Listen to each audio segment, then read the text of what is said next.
الحمد لله حمدا كثيرا وسبحه بكرة وأصيلا ونشهد أن لا إله إلا الله وحده لا شريك له ونشهد أن سيدنا مولانا محمدا عبده ورسوله وقال الله تعالى في كلامه المجيد الفرقان الحميد والذين جاهدوا فينا لنهدينهم سبلنا وإن الله لمع المحسنين وقال رسول الله صلى الله عليه وسلم لا يبسن الله أقواما في يوم القيامة في وجوههم نور على منابر اللؤلؤ يكبتهم الناس ليسوا بأنبياء ولا شهداء قال عربي كلهم لنا نعرف فقال هم الذين متحبون بالله من قبيل شتى من بلاد شتى يجتمعون على ذكر الله يذكرونه أو كما قال عليهم الصلاة والسلام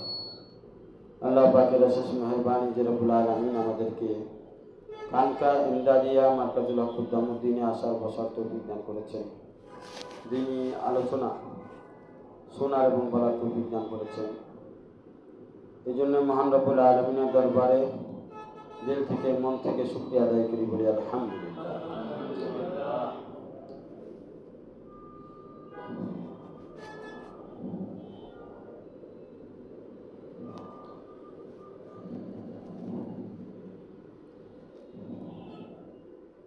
বন্ধুরা আমার,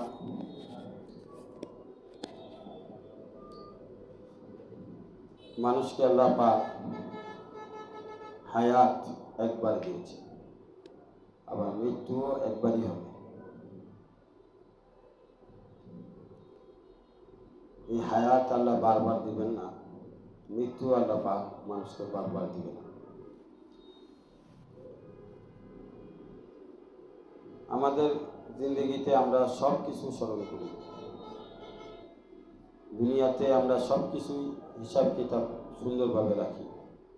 ঘর বাড়ির হিসাব কিতাব, মা বাবা স্ত্রী সুন্দর সন্তান সব কিছুর হিসাব কিতাব বাকাদের দুনিয়ার দিক থেকে আমরা পরিপূর্ণ হিসাব রাখি, কিন্তু আখিরাতের হিসাব আমাদের জীবনের মধ্যে নাই, কবরের হিসাব আমাদের জীবনের মধ্যে নাই।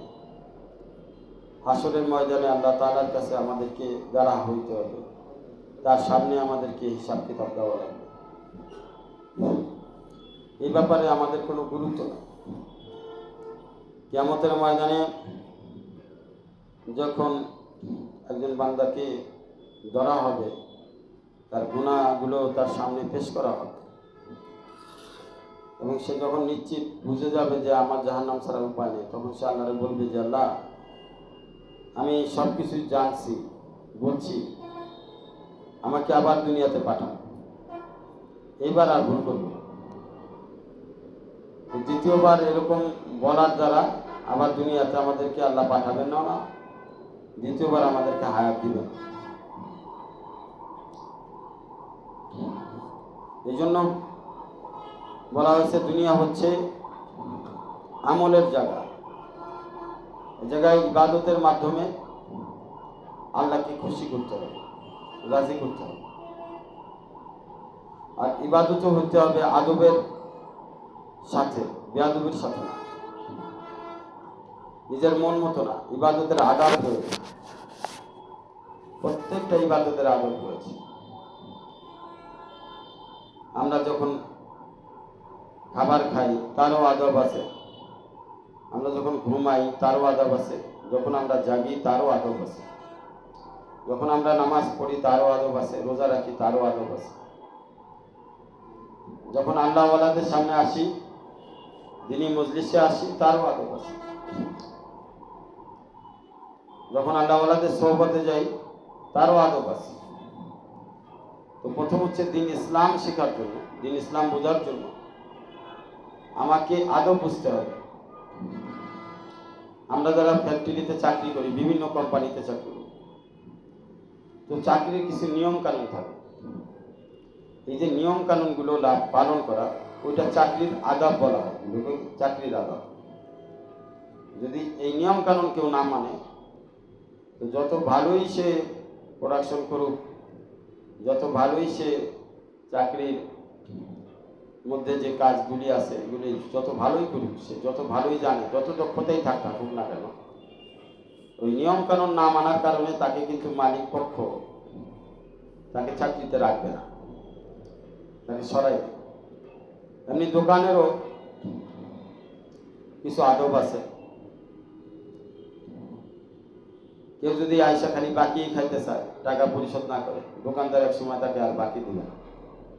আবার দোকানদার যদি কোনো কাছ থেকে মাল নেয়, সারি বাকিই নেয়, যদি সে টাকা পরিশোধ না করে, ওই কোম্পানি তাকে মাল দিবে না, ওই ফ্যাক্টরি তাকে মাল দিবে না। তো প্রত্যেকটা জিনিসের কিছু আদব আছে, ওই আদবগুলো মেনে চলার নামই হচ্ছে ইবাদত। আল্লাহ পাক আমাদেরকে দুনিয়ায় একলা ছেড়ে দেয় না। দুনিয়াতে ছাড়ার পরে আল্লাহ পাক নবীদেরকে পাঠাইছেন। নবীরা আমাদেরকে আদব শিক্ষা দিয়েছেন, কিভাবে দিনের পথে চলতে হয়, কিভাবে আল্লাহকে মানতে হয়। আমরা এটা নবীদেরকে দেখে দেখে শিখছি। সর্বশ্রেষ্ঠ নবী হযরত মুহাম্মদ মুস্তাফা মুজতাবা মুর্তাজা সাল্লাল্লাহু আলাইহি ওয়াসাল্লাম, উনি দুনিয়াতে যখন আসছেন, উনি ওনার মাধ্যমে যে রিসালাত সারা দুনিয়াতে আল্লাহ তাআলা পৌঁছায় দিয়েছেন, সেই রিসালাতের নাম হচ্ছে আল কোরআন। কোরআনের মধ্যে যতগুলি সূরা আছে, সমস্ত সূরাগুলি উলামা একরাম এই সূরাগুলির ব্যাখ্যা জানে, এবং উলামা একরাম এই সূরাগুলির শানে নুজুল জানে, এবং তারা এটার তাফসীরও জানে। কিন্তু আমরা যারা আম মানুষ, আমরা কি করবো? আমরা তো সব সূরা জানি না, সব সূরার অর্থও জানি। এই জন্য আল্লাহ পাক আমাদেরকে সূরা ফাতিহা দিয়েছে স্পেশালভাবে। সূরা ফাতিহার মধ্যে 7টি বিষয়কে উল্লেখ করা হয়েছে, যেটা পুরা কোরআনের সার নির্যাস। প্রথম যে বিষয়টা আল্লাহ পাক সূরা ফাতিহার মাধ্যমে আমাদেরকে শিক্ষা দিয়েছে, সেটা হচ্ছে শুকরগুজার হওয়া। কোরআনের মধ্যে আল্লাহ পাক তার প্রশংসা তিনি নিজেই করেছেন বিভিন্ন জায়গায়। আল্লাহ পাক বলেন, ওয়াল গনিয়ুল হামিদ ওয়াল জব্বার ওয়াল কাহ্হার ওয়াল রাজ্জাক ওয়াল মুতাকাব্বির। এরকম আল্লাহ পাক তার সুন্দর সুন্দর নাম দ্বারা নিজের প্রশংসা করেছেন। নিজের গুণগান বাচক যে নামগুলি আমাদেরকে কি শেখায়? তা আমাদেরকে আল্লাহর প্রশংসা শেখায়। কোরআনের শুরু থেকে শেষ পর্যন্ত প্রতিটি পৃষ্ঠায় পৃষ্ঠায় আল্লাহ পাক তার নিজের গুণাবলী প্রকাশ করেছেন, নিজের প্রশংসা করেছেন। সূরা ফাতিহার প্রথম আয়াত আলহামদুলিল্লাহি রাব্বিল আলামিন, এই আয়াতের মধ্যে আল্লাহ পাক বান্দাকে প্রশংসা শিখাইতেছেন, কিভাবে আল্লাহর প্রশংসা করতে হয়। সকল প্রশংসা একমাত্র আল্লাহর জন্য। আল্লাহর প্রশংসা আল্লাহ শিখাইতেছেন। একমাত্র যখন বলছে, এক তো প্রশংসা শিখাইছেন, বান্দা সর্ব হালতে আল্লাহর প্রশংসা করবে। যখন এখানে আল্লাহ পাক বললেন যে একমাত্র, তখন আল্লাহ এই জায়গায় তৌহিদ বুঝাইতেছে, তৌহিদের শিক্ষা দিচ্ছে। প্রশংসা হবে আল্লাহর, কিন্তু ওটা তৌহিদের সাথে হতে হবে। তৌহিদ মানে একত্ববাদ, যার মধ্যে শিরকের গন্ধ যেন না পাওয়া যায়। আল্লাহর প্রশংসা এমন ভাবে করা যে যার মধ্যে শিরিক নাই, অংশীদারিত্ব নাই। আল্লাহর প্রশংসার ক্ষেত্রে কারো অংশীদার নাই, কারো অংশীদারিত্ব নাই। আল্লাহ আমাকে মা বাপ দিছে, ভাই বোন দিছে, স্ত্রী দিছে, পুত্র দিছে, দুনিয়ার সাজ সরঞ্জাম অনেক কিছু দিছে, ফ্যাক্টরি দিছে, চাকরি করার ব্যবস্থা দিছে, রিজিকের বিভিন্ন ইনকামের রাস্তা দিছে। যদি আমি না আসতাম দুনিয়াতে, তো এগুলো কিছুই থাকতো না। এগুলো আমি দুনিয়াতে আসার কারণে পাইছি। দুনিয়াতে যিনি পাঠাইছেন আমাকে, তিনি আমাকে এককভাবেই পাঠাইছেন, আমার সাথে অন্য কাউকে পাঠায়নি। আমাকে এই দুনিয়াতে এককভাবে পাঠাইছে। আবার আমি যখন যাব দুনিয়া থেকে তখনও একাই যাব। তার মানে যে দুনিয়ার যে আসমান, এই আসমান জমিন, লৌহ কলম, চাঁদ সূর্য, যা কিছু আমরা দেখতেছি, এই সব কিছুর পিছনে আল্লাহ পাকের রহস্য লুকায় আছে। তো সেই রহস্যটা কি?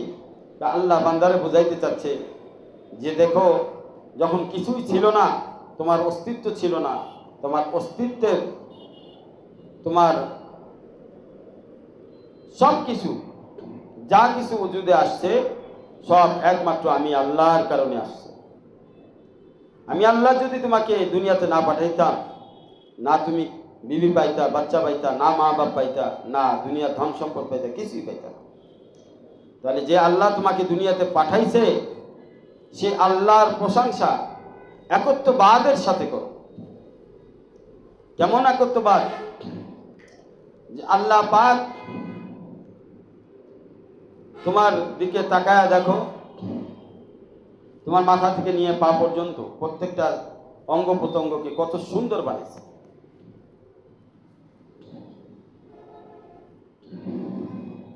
দুনিয়ার মধ্যেও অনেক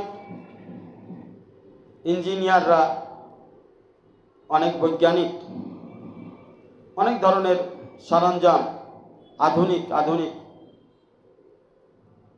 অস্ত্র থেকে নিয়ে বিভিন্ন ধরনের হেলিকপ্টার, প্লেন, উড়োজাহাজ সহ বিভিন্ন বিভিন্ন মেশিনারিজ তারা বানাইছে। এর মধ্যে তারের কানেকশন দেয়, কিন্তু একটা সময় দেখা যাচ্ছে যে এগুলো নষ্ট হয়ে যায়, আবার এটাকে নতুনভাবে রিপেয়ার করা হয়। কিন্তু আল্লাহ পাক আমাদের দেহের মধ্যে রগ নামক যে তারের কানেকশন দিছে, রগ, শরীরের মধ্যে অসংখ্য রগ আছে, মাথার মধ্যে আছে, কানের পাশ দিয়ে আছে, ঘাড়ের মধ্যে আছে, শরীরের বিভিন্ন জায়গায় আছে অসংখ্য রগ। এগুলো হচ্ছে ওই তার, যেগুলো দুনিয়ার মেশিনারিজের মধ্যে তারের কানেকশন দেওয়া হয়, কারেন্টের লাইনে তারের কানেকশন দেওয়া হয়। এগুলোও কিন্তু অনেক সময় শর্ট সার্কিট হয়, অনেক সময় তারগুলো কাজ করে না, অনেক সময় ভিতরে আগুন ধরে পুড়ে যায়। কিন্তু আল্লাহ পাক সেই জন্ম থেকে নিয়ে আমাকে যে ভিতরে রডগুলো দিয়েছে, এই একটার সাথে আরেকটা কোনো সময় অ্যাটাচড হয় না, লাগে না, কোনো সময় এটা ফিউজ হয় না। রিফিউজ করার জন্য, এটাকে ঠিক করার জন্য মিস্ত্রি নাই, তো স্বয়ং আল্লাহ পাক তার জাতের কুদরতের মাধ্যমে আমাকে চালিয়েছে। তো সকল প্রশংসা আল্লাহ। কেন? আল্লাহর জন্য। কেন? তা আমার বডি, আমার দেহের মধ্যে সমস্ত সৃষ্টির নিপুণ কারুকার্যের মধ্যে আর কারো হাত নাই, কারো হাত নাই। আমার মা বাবার হাত নাই, ভাই বোনের হাত নাই। কারণ পেটের মেশিনের মধ্যে, পেট নামক মেশিনের মধ্যে যখন আমাদের তৈরি করছে আল্লাহ পাক, তখন স্বয়ং আল্লাহ পাক নিজ হাতে আমাকে তৈরি করছে, নিজ কুদরতে আমাকে তৈরি করছে, তার এলেম দ্বারা আমাকে এলেম দান করছে। ছোট বাচ্চা যখন দুনিয়াতে আসে কিছুই বলতে পারে না, অল্প কিছুদিনের মধ্যে কথা বলতে শিখে যায়, বিভিন্ন জিনিস দেখে, কথা বলে। এই যে কথা বলার শক্তি, দেখার শক্তি, কানে শোনার শক্তি, এই সব কিছুই আল্লাহ পাকের জাত থেকে বের হয়েছে। কোনো কিছুই আমার নিজের ইচ্ছা মতো বের হয় নাই, নিজের ইচ্ছা মতো হয় নাই। সব আল্লাহ পাক যেমন চাইছে, যেমন চেহারা চাইছে, যেমন চোখ চাইছে, যেমন কান চাইছে, যেমন চেহারার অভাব চাইছে, যেমন দেহ চাইছে, ঠিক তেমনি ভাবে আল্লাহ বানাইছে। আল্লাহর বানানোর কৌশল কত সুন্দর! একজনের চোখের সাথে আরেকজনের চোখের মিল নাই, একজনের কানের সাথে আরেকজনের কানের মিল নাই, একজনের জবানের সাথে আরেকজনের জবানের মিল নাই, একজনের আওয়াজের সাথে আরেকজনের আওয়াজের মিল নাই। পৃথিবীতে যত মানুষ আছে, চাই নর হোক চাই নারী হোক, সকলের আওয়াজ ভিন্ন ভিন্ন, সকলের কণ্ঠ ভিন্ন ভিন্ন, সকলের হাত ভিন্ন ভিন্ন, হাতের মধ্যে রেখাগুলি ভিন্ন ভিন্ন। বলেন, যিনি এত সুন্দর দেহ, এত সুন্দর সৃষ্টি আমাকে বানায়, আমাকে উপহার দিল, সে রব্বুল আলামিন কত সুন্দর হইতে পারে? সে রব্বুল আলামিন কত কুদরতময়, কত ক্ষমতাময়, কত অসীম, কত সীমাহীন জাত হইতে পারে, কত জ্ঞানী হইতে পারে। সেই রব্বুল আলামিন আমাকে পাঠাইছে, তো একলা পাঠাই নাই, আমাকে বাবা মা দিল, ভাই বোন দিল, আত্মীয় স্বজন দিল, চাকরি দিল, সন্তান দিল, কি দেয় নাই সে আমাকে? যেদিকে তাকাই আল্লাহ পাকের নিয়ামতে অসংখ্য ভরপুর। আল্লাহ পাক সূরা আর-রহমানে বলেন, ফাবিআইয়ি আলাই রাব্বিকুমা তুকাজ্জিবান। ও আমার বান্দা, আমার কোন কোন নিয়ামত তুমি অস্বীকার করতে পারো? এত নিয়ামত দিছি তোমাকে, তুমি আসমানের দিকে তাকায় দেখো, জমিনের দিকে তাকায় দেখো, চারিদিকে তাকায় দেখো, যেদিকে তাকাইবা সেদিকেই আমার সৃষ্টির নিপুণ কৌশল তোমাকে একত্ববাদের দিকে আহ্বান করছে। আমি আল্লাহর দিকে দাওয়াত দিচ্ছে। এই আসমান কি করছে? আমি আল্লাহর দিকে দাওয়াত দিচ্ছে। এই জমিন আমি আল্লাহর দিকে দাওয়াত দিচ্ছে। ওই কাঁঠাল গাছের কাঁঠালগুলো বলতেছে তুমি আল্লাহর ইবাদত করো। আম গাছের আমগুলো তোমাকে ডেকে ডেকে বলতেছে তুমি আল্লাহর ইবাদত করো। জাম গাছের জামগুলো তোমাকে ডেকে ডেকে বলছে যে তুমি আল্লাহর ইবাদত করো। বাতাসগুলো যখন আমার শরীরের মধ্যে প্রবাহিত হয়, আমি যখন শ্বাস প্রশ্বাস নিই, তখন এই শ্বাস প্রশ্বাসের প্রত্যেকটি শ্বাস ডেকে ডেকে বলছে তুমি আল্লাহ পাকের জিকির করো। তোমার রব তোমাকে এত সুন্দর করে বানাইলো, সেই আল্লাহর একত্ববাদের দিকে আসো, সেই আল্লাহর প্রশংসা করো।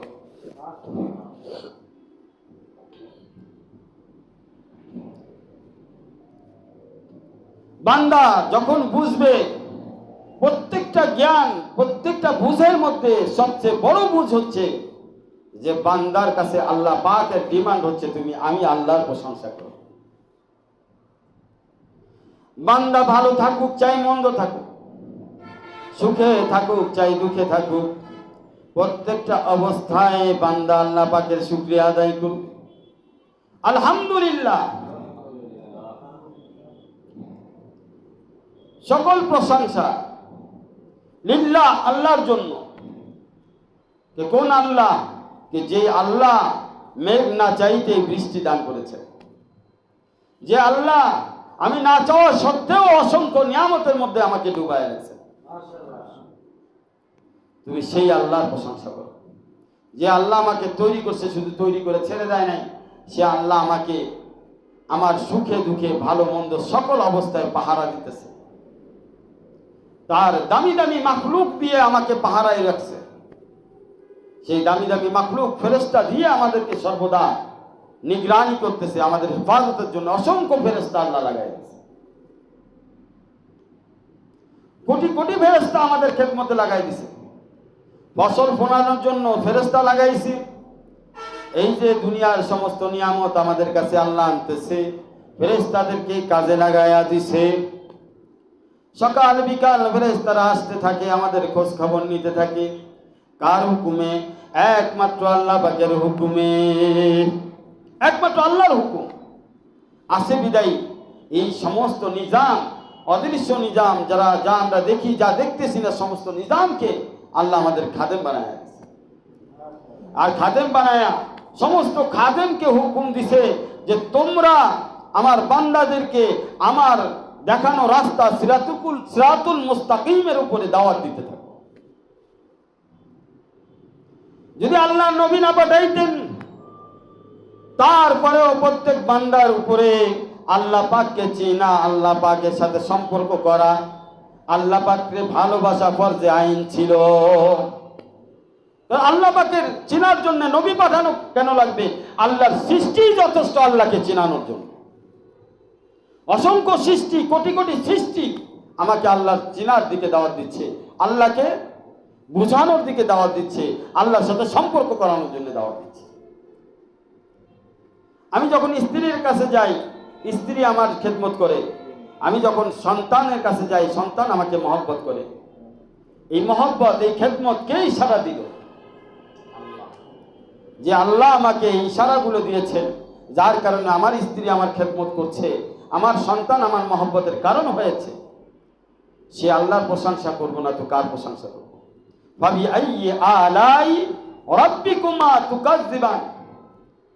এই পৃথিবীতে কারো ক্ষমতা নাই যে এরকম একটা মানুষ দ্বিতীয় আর একটা মানুষ তাদের ক্ষমতা দিয়ে, তাদের দক্ষতা দিয়ে, তাদের যোগ্যতা দিয়ে তৈরি করতে পারবে।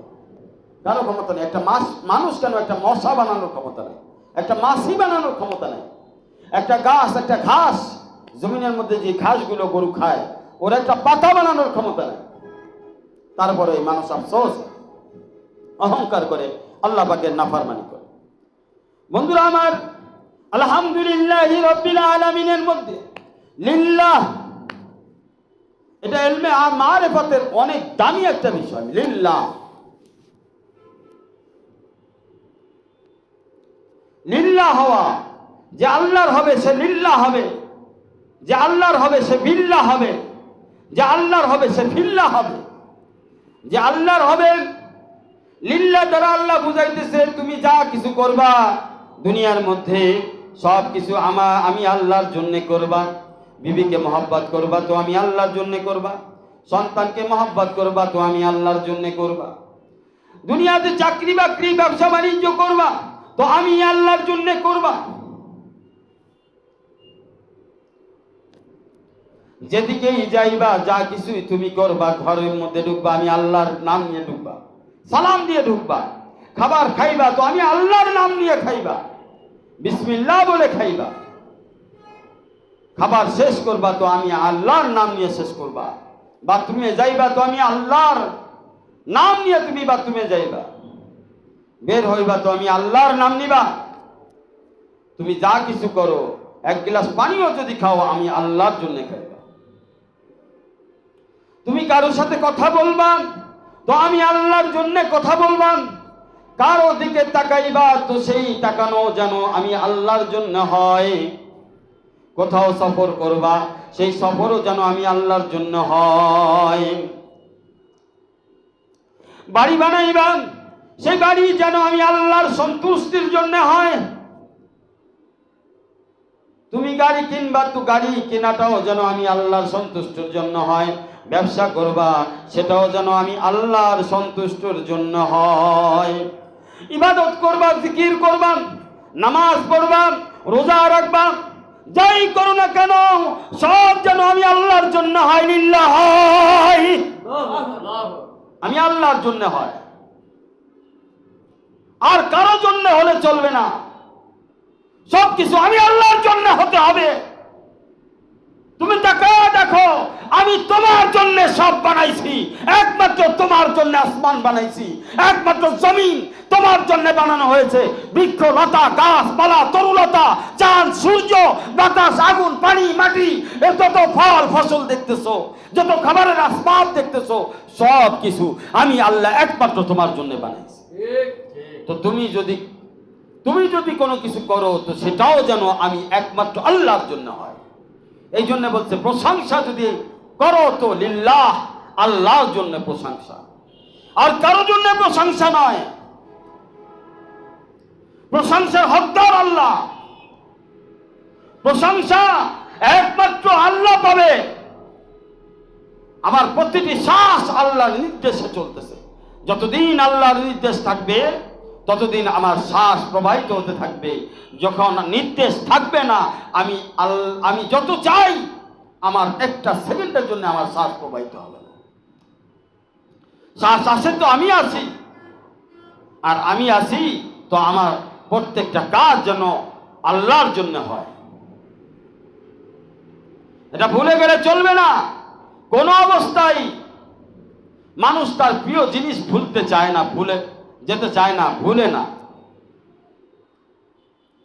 কোন অবস্থাতেই না। কোন অবস্থাতেই মানুষ তার দামি জিনিসের কথা বলে না। ব্যাংকে যদি অ্যাকাউন্ট থাকে, লক্ষ লক্ষ টাকা থাকে, ঘুমাক চাই জাগুক, এই বান্দা ভুলে না। ঘরের মধ্যে যদি স্বর্ণ থাকে, দামি স্বর্ণ থাকে, দামি দামি জিনিস থাকে, সফরে যাক, ঘরে যাক, বাইরে যাক, এই বান্দা কখনো ভুলে না। দামি একটা মোবাইল থাকলে ভুলে না, পকেটে টাকা পয়সা, মানি ব্যাগের মধ্যে কত টাকা আছে মানুষ ভুলে না। আল্লাহ কি এর থেকে ছোট হয়ে গেল?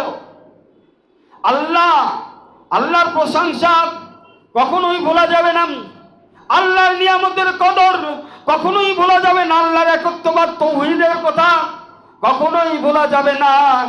আমার কাছে আল্লাহর মহব্বত, আল্লাহর ভালোবাসা, আল্লাহর প্রশংসা, আল্লাহর জন্য সব কিছু করা, এই আমার কাছে যা কিছু আছে আল্লাহর নিয়ামত তার থেকেও বড়, তার থেকেও বেশি দামি, তার থেকেও বেশি। এই জিনিসের কদর যেন আমার ভিতরে থাকে, তাহলেই আমি আল্লাহর সত্যিকারের বান্দা হতে পারব। এই জন্য লিল্লাহ হতে হবে, তারপরে বিল্লাহ হতে হবে।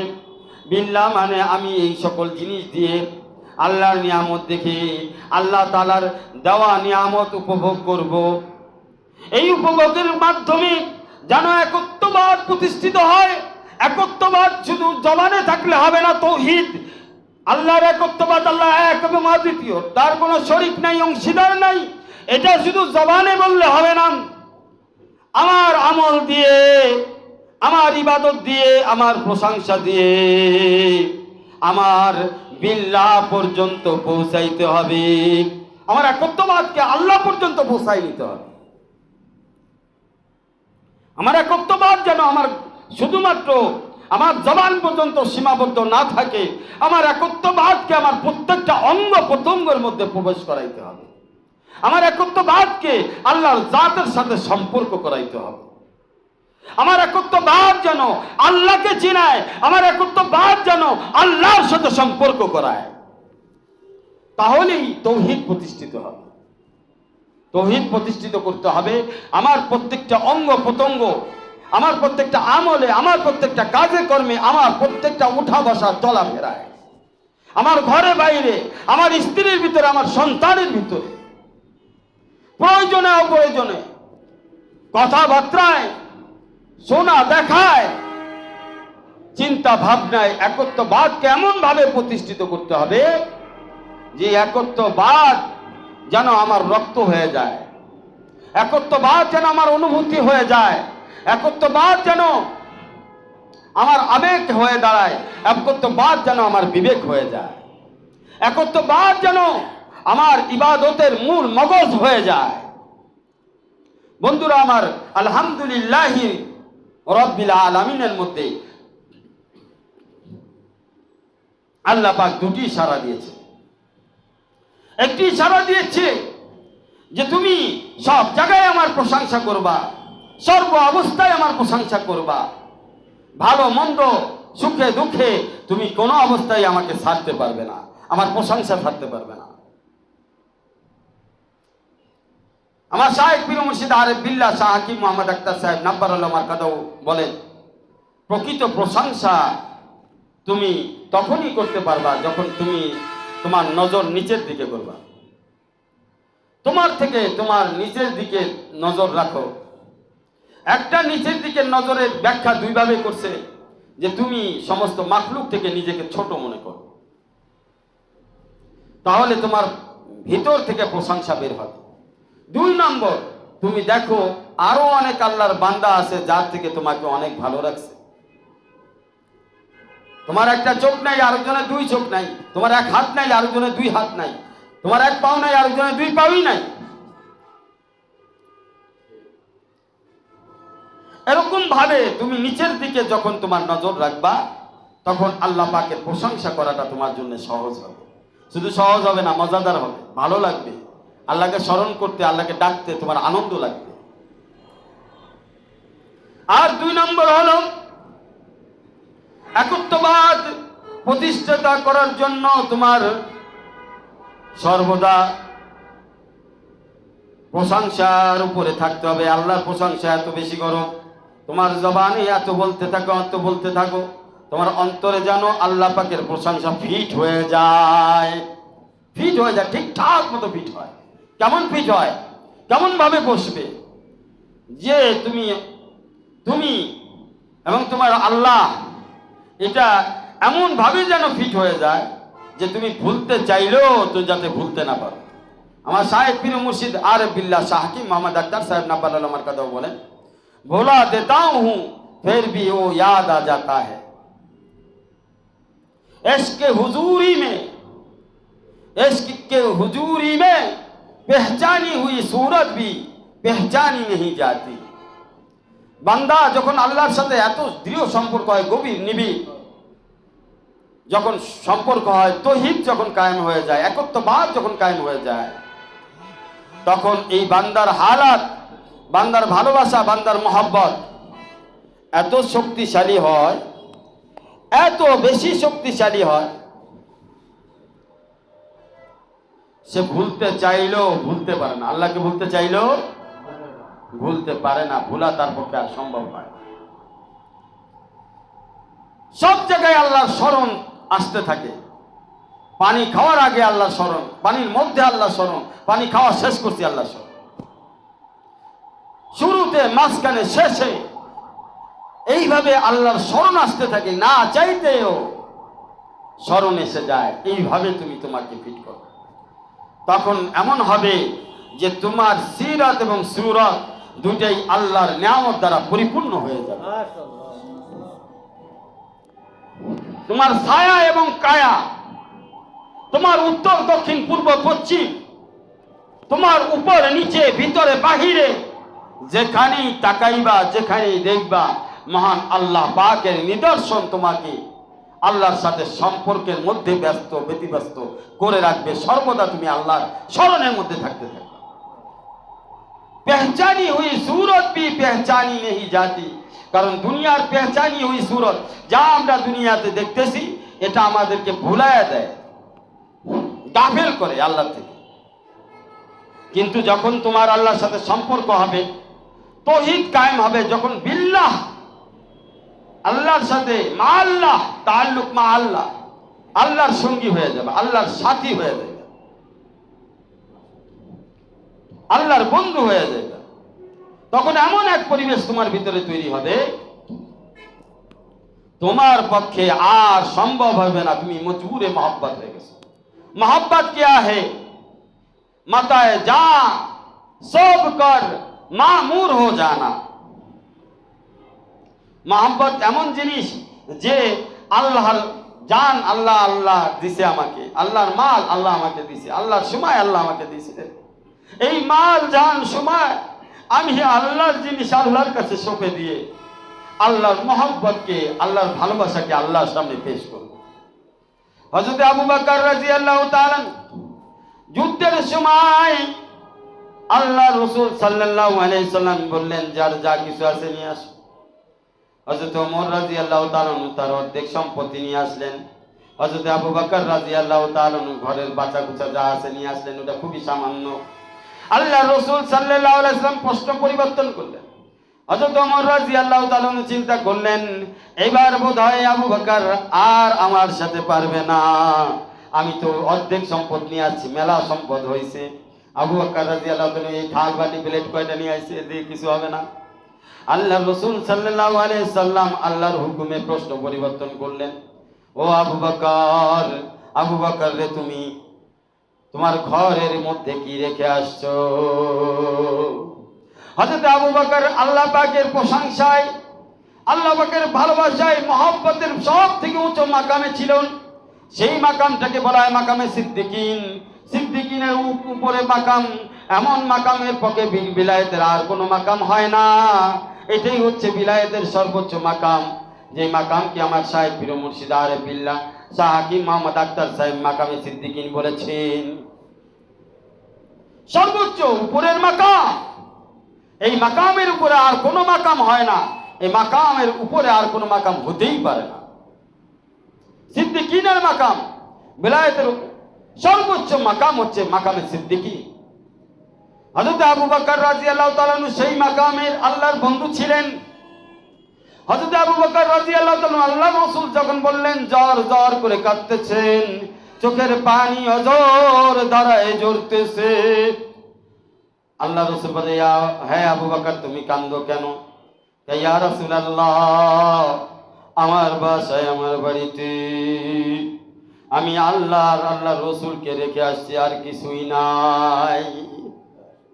বন্ধুরা আমার, আল্লাহ রসুলের সাহাবী, তিনিও আল্লাহর বান্দা ছিল, আমরাও আল্লাহর বান্দা। এখান থেকে কি শিক্ষা হয় না আল্লাহর ভালোবাসা কি পরিমাণ করতে হবে, আল্লাহর মহব্বত কি পরিমাণ করতে হবে, আল্লাহর শুকর গুজার কি পরিমাণ করতে হবে, আল্লাহর জন্য তৌহিদ কেমন ভাবে কায়েম করতে হবে, আল্লাহর সঙ্গী কেমন হইতে হবে, আল্লাহর সাথী কেমন হইতে হবে, সাথী মানে আল্লাহর বন্ধু কেমন হইতে হবে, তাল্লুক মা আল্লাহ, আল্লাহর সাথে গভীর নবীর সম্পর্ক কেমন হইতে হবে, এটাই আল্লাহ তৌহিদের দ্বারা বুঝাইছেন।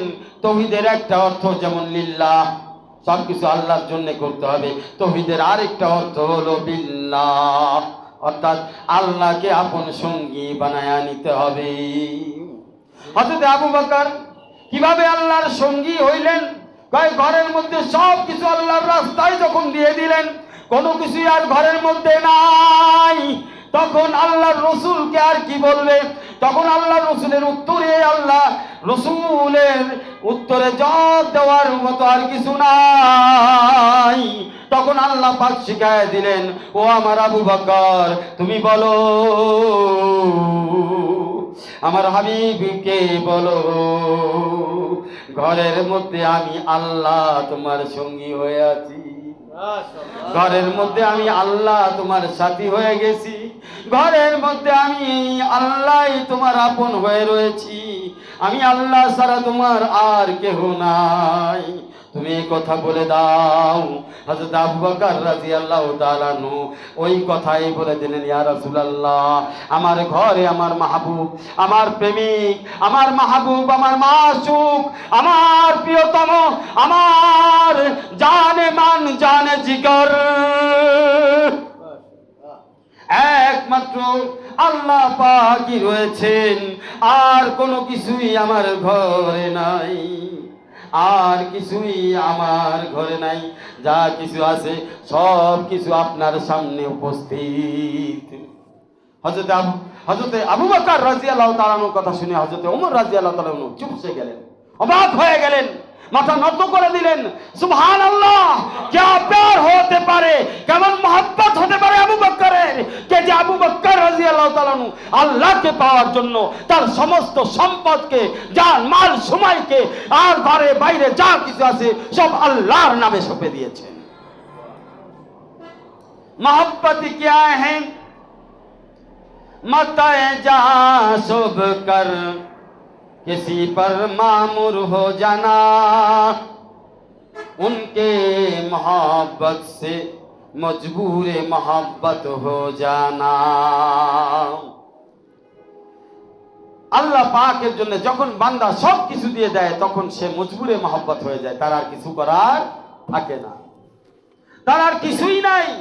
সে যাবে কোথায়, কাকে ডাকবে, কাকে ভালোবাসবে, তার সব কিছু তো আল্লাহকে দিয়ে দিয়েছে, সব কিছু তো আল্লাহকে দিয়ে দিয়েছে, তার ভালোবাসার আর কিছুই নাই। এজন্য বন্ধুরা আমার, আলহামদুলিল্লাহি রাব্বিল আলামিনের মধ্যে লিল্লাহ যেমন হতে হবে আল্লাহর জন্য, বিল্লাহ তেমন হতে হবে, মা আল্লাহ তেমন হতে হবে। বন্ধুরা আমার, তাহলেই তাওহীদ কায়েম হবে। শুধু লিল্লাহ হলে হবে না, বিল্লাহ হতে হবে লিল্লাহর সাথে। লিল্লাহ যদি হয় আল্লাহর জন্য, বিল্লাহ হবে আল্লাহর সাথে সম্পর্ক।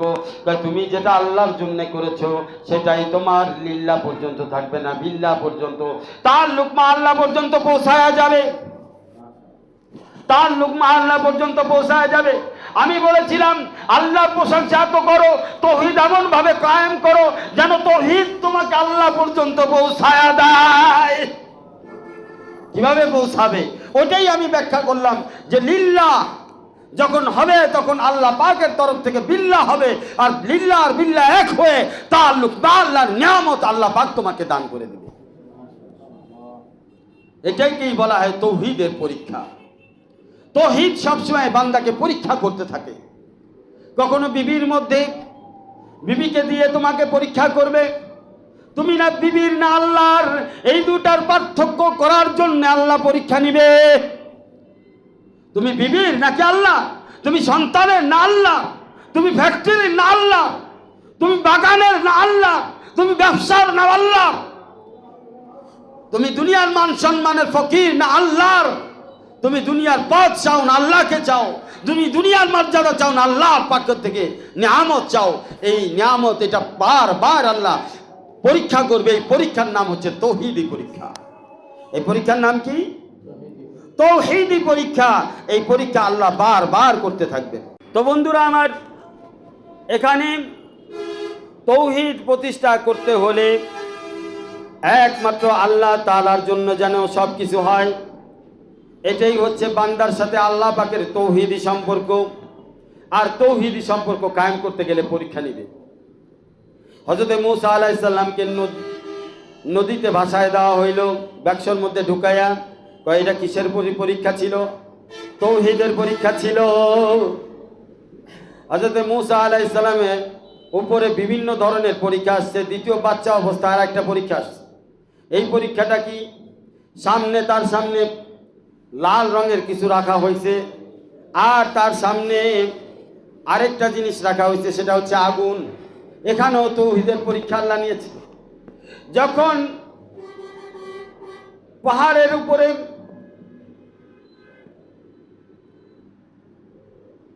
হযরত মূসা আলাইহিস সালামের সাথে আল্লাহ পাকের কথা হয়, আল্লাহ পাক যখন নবুয়ত দেন, দায়িত্ব দেন, তখনও তৌহিদের পরীক্ষা নিছেন।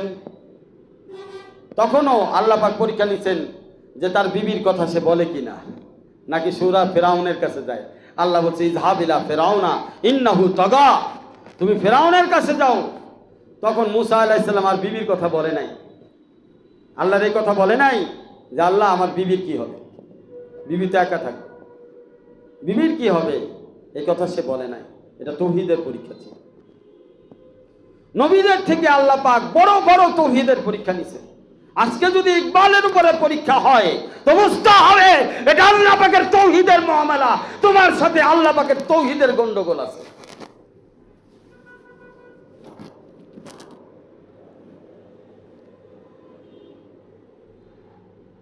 এখানে তোমার শায়েখ কথা বলতে পারবে, কথা তোমাকেই বলতে হবে। কয় কেন? কয় চেনার পরে আর কোনো কথা নাই। কি নাই? হযরত মূসা আলাইহিস সালাম যখন আল্লাহকে চিনলেন, বললেন আল্লাহ চিনাইলেন কিভাবে? আমি যে তোমার আল্লাহ। প্রথমে যখনই আল্লাহ পাক কোন নবীকে তার পরিচয় দিছে, তখনই আল্লাহ পাক প্রথম সবক যেটা দিছে, ওই সবকের নাম তাওহীদ, একত্ববাদ। সমস্ত ক্ষমতার উৎস আমি আল্লাহ। ইন্নাল্লাহা আলা কুল্লি শাইইন কাদির, ওয়াল গফফার ওয়াল রাজ্জাক ওয়াল কাদির মুতলাক ওয়াল মুতাকাব্বির। সমস্ত ক্ষমতার মালিক একমাত্র আল্লাহ। এই তাওহীদের পরিচয় আল্লাহ দিয়েছেন কোথায়? সমস্ত নবীদেরকে নবুয়ত দেওয়ার সাথে সাথে। কিভাবে পরিচয় দিলেন মূসা আলাইহিস সালামকে? বলা হলো তোমার হাতে কি? কয় লাঠি ছেড়ে দাও। একটা জড় পদার্থ, যেই পদার্থের কোনো জান নাই, একটা কাঠ মাত্র, এই কাঠটার মধ্যে ক্ষমতা আল্লাহ পাক তার কুদরতের বহি প্রকাশ করলেন, তাওহীদের বহি প্রকাশ করলেন। আল্লাহর হুকুমে যখন ছেড়ে দিলেন, সাপ হয়ে গেল। মূসা আলাইহিস সালামকে বলল তুমি ধরো, আবার সাপকে যখন ধরলো লাঠি হয়ে গেল। মূসা আলাইহিস সালামকে বলল তোমার হাতটা ভূগোলে রাখো, আবার যখন বাইর করলেন আলো হয়ে গেল। বন্ধুরা আমার, আল্লাহ পাক তাকে তাওহীদের শিক্ষা দিয়েছেন, লিল্লাহিয়াতের শিক্ষা দিয়েছেন, আলহামদুলিল্লাহর শিক্ষা দিয়েছেন, বিল্লাহর শিক্ষা দিয়েছেন, ফিল্লাহর শিক্ষা দিয়েছেন, তাআল্লুক মা আল্লাহর শিক্ষা দিয়েছেন। এই তাওহীদের সবক শিখানোর পর তখন আর কোনো প্রশ্ন চলে না। তারপরে হুকুম দিছে ফিরাউনের কাছে যাও। মূসা আলাইহিস সালাম বুঝে গেলেন সমস্ত ক্ষমতার মালিক যেহেতু আল্লাহ, তো আমার বিবির দিকে তাকাইলে হবে না, কারণ আল্লাহ দেখাইছে নির্জীবকে জীবন্ত সে বানাইতে পারে, জীবন্তকে নির্জীব সে বানাইতে পারে। আমার বিবির চিন্তা আল্লাহই করবে, আমি আল্লাহর হুকুমের চিন্তা করি। এই জিনিস যখন বান্দা ভুলে যায়, তখনই পরীক্ষা বেশি বেশি আসে। এই জন্য বলা হয়েছে আলহামদুলিল্লাহ। এই প্রশংসার মাখাস উৎস কোথায়? উৎস হচ্ছে তৌহিদ। তোমার ভিতরে যেন আর কারো মহব্বত না হয়, তোমার ভিতরে যেন আর কারো ইশক না হয়, তোমার ভিতরে যেন আর কারো গন্ধ না পাওয়া যায়। তোমার সর্বোচ্চ সব কিছু মিলেই আমি আল্লাহ থাকবো, আর কেউ থাকতে পারবে না। তুমি যতই আল্লাহরে বোঝাও এমনে ডাইনে বামে, আল্লাহ তৌহিদ ছাড়া তোমার কাছ থেকে কিছু বুঝবে না। সমস্ত নবীদের ক্ষেত্রে তৌহিদের পরীক্ষা হয়েছে, আর তৌহিদের কালেমা হচ্ছে কালেমা লা ইলাহা ইল্লাল্লাহ। আলহামদুলিল্লাহি রাব্বিল আলামিন, সকল প্রশংসা আল্লাহর জন্য। এটা কালেমায়ে তৌহিদ। কি আমরা বলি না লা ইলাহা ইল্লাল্লাহ, মানে আল্লাহ ছাড়া কোনো মাবুদ নাই। লা খালেকা ইল্লাল্লাহ, আল্লাহ ছাড়া কোনো সৃষ্টিকর্তা নাই। লা মাবুদা ইল্লাল্লাহ, কোনো মাবুদ নাই ইবাদতের যোগ্য আল্লাহ ছাড়া আর কেউ নাই। লা মাহবুবা ইল্লাল্লাহ, কোনো মহব্বত নাই আল্লাহ ছাড়া, সব মহব্বতের অধিকারী একমাত্র আল্লাহ। এবার আসেন লা হামিদা ইল্লাল্লাহ, প্রশংসা করার যোগ্যতা কারো নাই, কারো প্রশংসা করা যাবে না। প্রশংসা যদি করতে হয় একমাত্র আল্লাহর করতে হবে। তো কালেমায়ে তাওহীদ এখানে আলহামদুলিল্লাহ, অর্থাৎ প্রশংসা যদি হয় আমি আল্লাহর জন্য হবে, আর এটাই হচ্ছে লা ইলাহা ইল্লাল্লাহ। ইবাদত যদি হয়, কোন কাজ যদি হয় লিল্লাহ হবে। কার জন্য হবে? আল্লাহর জন্য। ওই যে কোনো কাজ লিল্লাহ যদি হয়, আল্লাহর জন্য যদি হয়, তাহলে সেটাই কালেমায়ে তাওহীদ। যখনই আপনি আপনার ঘুম, আপনার জাগরণ, আপনার চলাফেরা, উঠা বসা, আপনার চাল চলন, আপনার প্রয়োজন অপ্রয়োজন সব কাজে আপনি কারে রাখতেছেন? লিল্লাহ রাখতেছেন। আলহামদুলিল্লাহ মানে আল্লাহর জন্য হচ্ছে, তখনই কালেমা তাওহীদ প্রতিষ্ঠিত হচ্ছে, তখনই একত্ববাদ প্রতিষ্ঠিত হচ্ছে, তখনই আল্লাহর সাথে সম্পর্ক হচ্ছে, তখনই আল্লাহকে আপনি চিনতে পারতেছেন, তখনই আল্লাহকে আপনি বুঝতে পারতেছেন, তখনই আল্লাহর সাথে আপনার সম্পর্ক বাড়তেছে।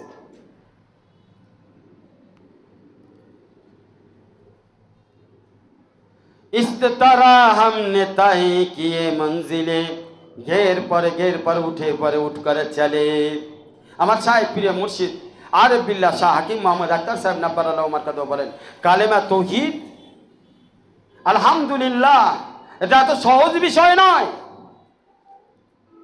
এই তাওহীদ লিল্লাহ, আলহামদুলিল্লাহ, এই যে আলহামদুর পরে যে লিল্লাহ আছে এটাই কালেমায়ে তাওহীদ। এই কালেমায়ে তাওহীদের এই লিল্লাহ পর্যন্ত পৌঁছাইতে গেলে অনেকবার হোঁচট খেতে হবে। অনেক সময় পড়ে যাবেন আবার উঠতে হবে, পড়ে যাবেন আবার উঠতে হবে। পড়ে থাকলে হবে না, আমাকে আল্লাহর সাথে সম্পর্ক করতে হবে, আল্লাহকে চাইতে হবে, আল্লাহর চাওয়াটা পরিপূর্ণ হইতে হবে, তাওহীদের নিয়ম অনুযায়ী হইতে হবে, তাওহীদের ডিমান্ড চাহিদা ওই অনুযায়ী আমার আল্লাহর সাথে আমার সম্পর্ক হতে হবে। সুতরাং ওই সম্পর্ক করতে গেলে দুনিয়াতে বিভিন্ন পরীক্ষার মধ্যে তো আপনি আপনাকে সবরের সাথে চলতে হবে, একটু আপনাকে পেরেশান হতেই হবে, কারণ পরীক্ষা চলতেছে তাওহীদের। মানুষের জীবনের যদি বয়স হয় 60 বছর, ভাগ করলে 20 বছর তাওহীদের পরীক্ষা চলে। বান্দার প্রথম জীবনের 20 বছর তাওহীদের পরীক্ষা হয়। এটা হতে পারে আপনার 20 বছর কখন থেকে স্টার্ট হবে সেটা আল্লাহই জানে। আপনার 20 বছর সারা জীবনও শেষ নাও হইতে পারে, কারণ বান্দার আল্লাহর সাথে সম্পর্ক করা ছাড়া বান্দা তাকে জান্নাতের নিয়ামত আল্লাহ উপভোগ করতে দিবেন না। সুতরাং আল্লাহর জান্নাত পাইতে হইলে সর্বপ্রথম যে চাবি লাগবে সেই চাবির নাম তাওহীদ।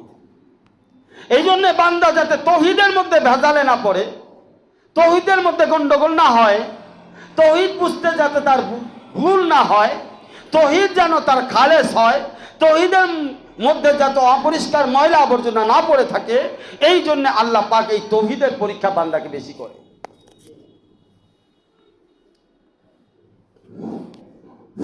তাওহীদের পরীক্ষা কোথায় কোথায় করা হয়? যেখানে বান্দা আটকে যায় সেখানেই তৌহিদের পরীক্ষা করা হয়। কারণ বান্দা এমনি আটকায় যায় না, বান্দা হয়তো কারো ধোকায় পড়ে আটকে যায়, তা না হলে কোথাও মহব্বত করে আটকে যায়। কোথায় আটকে যায়? দুই জায়গায়, হয় ধোকায় আটকে, কেউ ধোকা দিয়েছে তাই আটকে গেছে, অথবা কারো মহব্বতের জালে পড়ে সে আটকে গেছে। সুতরাং ওই মহব্বতের জালে এবং ধোকা থেকে তাকে উদ্ধার করতে হলে আল্লাহ পাকের জন্য তৌহিদের পরীক্ষা করাটা অত্যন্ত জরুরি। তৌহিদের পরীক্ষা করা ছাড়া ওই বান্দা ওখান থেকে উঠে আসতে পারবে না। সুতরাং আল্লাহ পাকের সৃষ্টি কৌশলের মধ্যে একটা বিশেষ কৌশল হলো তৌহিদের পরীক্ষা করা। আর তৌহিদ কখনোই ইখলাস ছাড়া পরিপূর্ণ হবে না। যতক্ষণ না পর্যন্ত বান্দা মুখলেস না হবে, যতক্ষণ না পর্যন্ত বান্দা শুধুমাত্র আল্লাহকে না চাইবে, আল্লাহর জন্য শুধুমাত্র আল্লাহকে রাজি খুশি করার জন্য না করবে, ততক্ষণ পর্যন্ত তৌহিদি কালেমা লা ইলাহা ইল্লাল্লাহ পরিপূর্ণ হবে না। কারণ ইল্লাল্লাহ যেখানে, লিল্লাহ সেখানে, ইল্লাল্লাহ যেখানে, ফিল্লাহ সেখানে, ইল্লাল্লাহ যেখানে, মা আল্লাহ সেখানে, ইল্লাল্লাহ যেখানে, বিল্লাহ সেখানে। যে আমরা জিকির করি না ইল্লাল্লাহ ইল্লাল্লাহ, যেই জিকির কেন করি? কারণ কলবের মধ্যে তৌহিদের যে মরা পচা গন্ধা জিনিস কলবের মধ্যে মরে পচে আছে, এটাকে পরিষ্কার করার জন্য ইল্লাল্লাহর জিকির করা হয়, লা ইলাহা ইল্লাল্লাহর জিকির করা হয়, আল্লাহ আল্লাহর জিকির করা হয়, যেন আমার কলবের থেকে দুনিয়ার সমস্ত গান্দা পচা মরা জিনিসের মহব্বত বের হয়ে আল্লাহ পাকের মহব্বত বসে যায়। এই যে কলবকে তৈরি করা, এটাও লিল্লাহর মধ্যে পড়ে। এটাও কিসের মধ্যে পড়ে? আলহামদুলিল্লাহ এর মধ্যে পড়ে।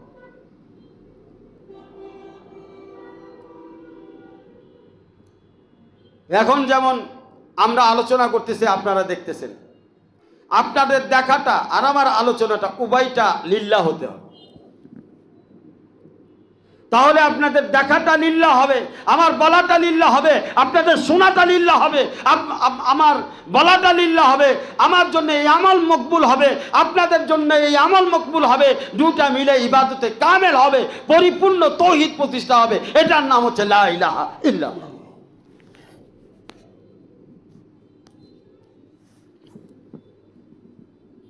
আজকে আমরা আলহামদুলিল্লাহর ব্যাখ্যা জানি না।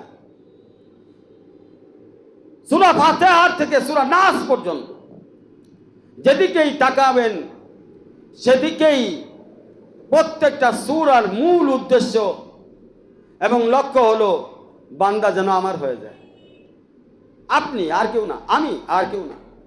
আল্লাহ পুরা 30 পারা কোরআন নাজিল করছে আসমানের জন্য না, যে কোরআন আসমান, এই কোরআন শোনার পরে আসমান আল্লাহওয়ালা হয়ে যাক এই জন্য বানায়নি। আসমানটা আল্লাহওয়ালা বানানোর জন্য বানায়নি, জমিনের জন্য বলা হয় না। যদিও জমিনের প্রশংসা আল্লাহ করছেন, আসমানের প্রশংসাও আল্লাহ করছেন, জমিনের আলোচনাও কোরআনের মধ্যে আল্লাহ করেছেন, আসমানের আলোচনাও কোরআনের মধ্যে আল্লাহ করেছেন, কিন্তু এদের জন্য কোরআন নাজিল হয় নাই।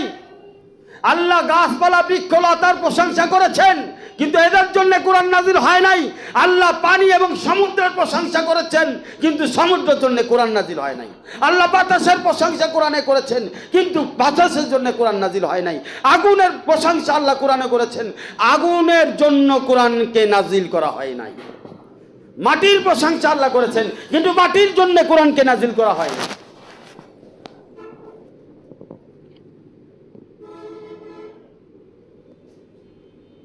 কথা বুঝতে হবে। মাছের কথা আল্লাহ কোরআনে বলেছে, কিন্তু মাছের জন্য কোরআন নাজিল হয় নাই। এই যে আমরা গবাদি পশুর গোশত খাই, মুরগি খাই, এদের কথা আল্লাহ কোরআনে বলেছেন, কিন্তু এদের জন্য কোরআন নাজিল হয় নাই। কোরআন নাজিল হয়েছে শুধু আর শুধু একমাত্র তার বান্দাদের জন্য। তাহলে আপনি দেখেন, সূরা ফাতিহা থেকে শুরু করে সূরা নাস পর্যন্ত সব জায়গায় আল্লাহর সমস্ত সৃষ্টি কৌশল আল্লাহ বয়ান করেছেন, আর বয়ান করে বলেছেন, ওরে বান্দা, এই সব কিছু আমি আল্লাহ তোর জন্য বানাইছি। কার জন্য বানাইছি? তোমার জন্য বানাইছে। তা আল্লাহ কি বলছে? লিন্নাস, ইন্নাল্লাহ বিন্নাসি লারাউফুর রাহিমা।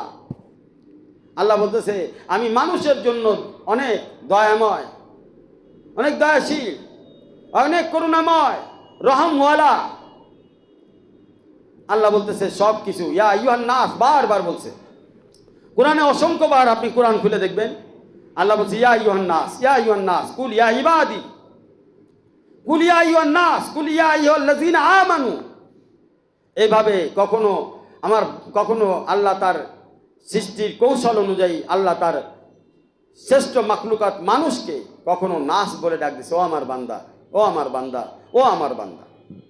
কখনো আমানু বলছে, ও ইমানদারগণ, ও বিশ্বাসীগণ, ও বিশ্বাসীগণ, কই যাও, কি করতেছো, আমার ভালায়া, আমার কি মনে পড়ে না? আমার ঘরে রাখাবি রব্বিকাল কারীম। আমার মতো মাহবুব কে আছে? আমার মতো প্রিয় কে আছে? আমার কি ভালো লাগে না? ও আমার বান্দা, ওরে বান্দা, ওরে বান্দা। তোমার মা এত কান্দে নাই আমার সন্তান, আমার সন্তান বলে এত কান্দে নাই। তোমার বাবা তোমার জন্য আমার ইকবাল বলে এত কান্দে নাই। আমার বান্দা বলি আল্লাহ যতটা কাঁদছে, আমার বিশ্বাসীগণ বলে আল্লাহ যতটা ডাকছে, এতটা ডাক তোমার মা ডাকে নাই, এতটা ডাক তোমার বাবা ডাকে নাই, এতটা ডাক কেউ ডাকে নাই ভাইয়া। যে পরিমাণ ডাকছে আল্লাহ পাক নিজে। কেন?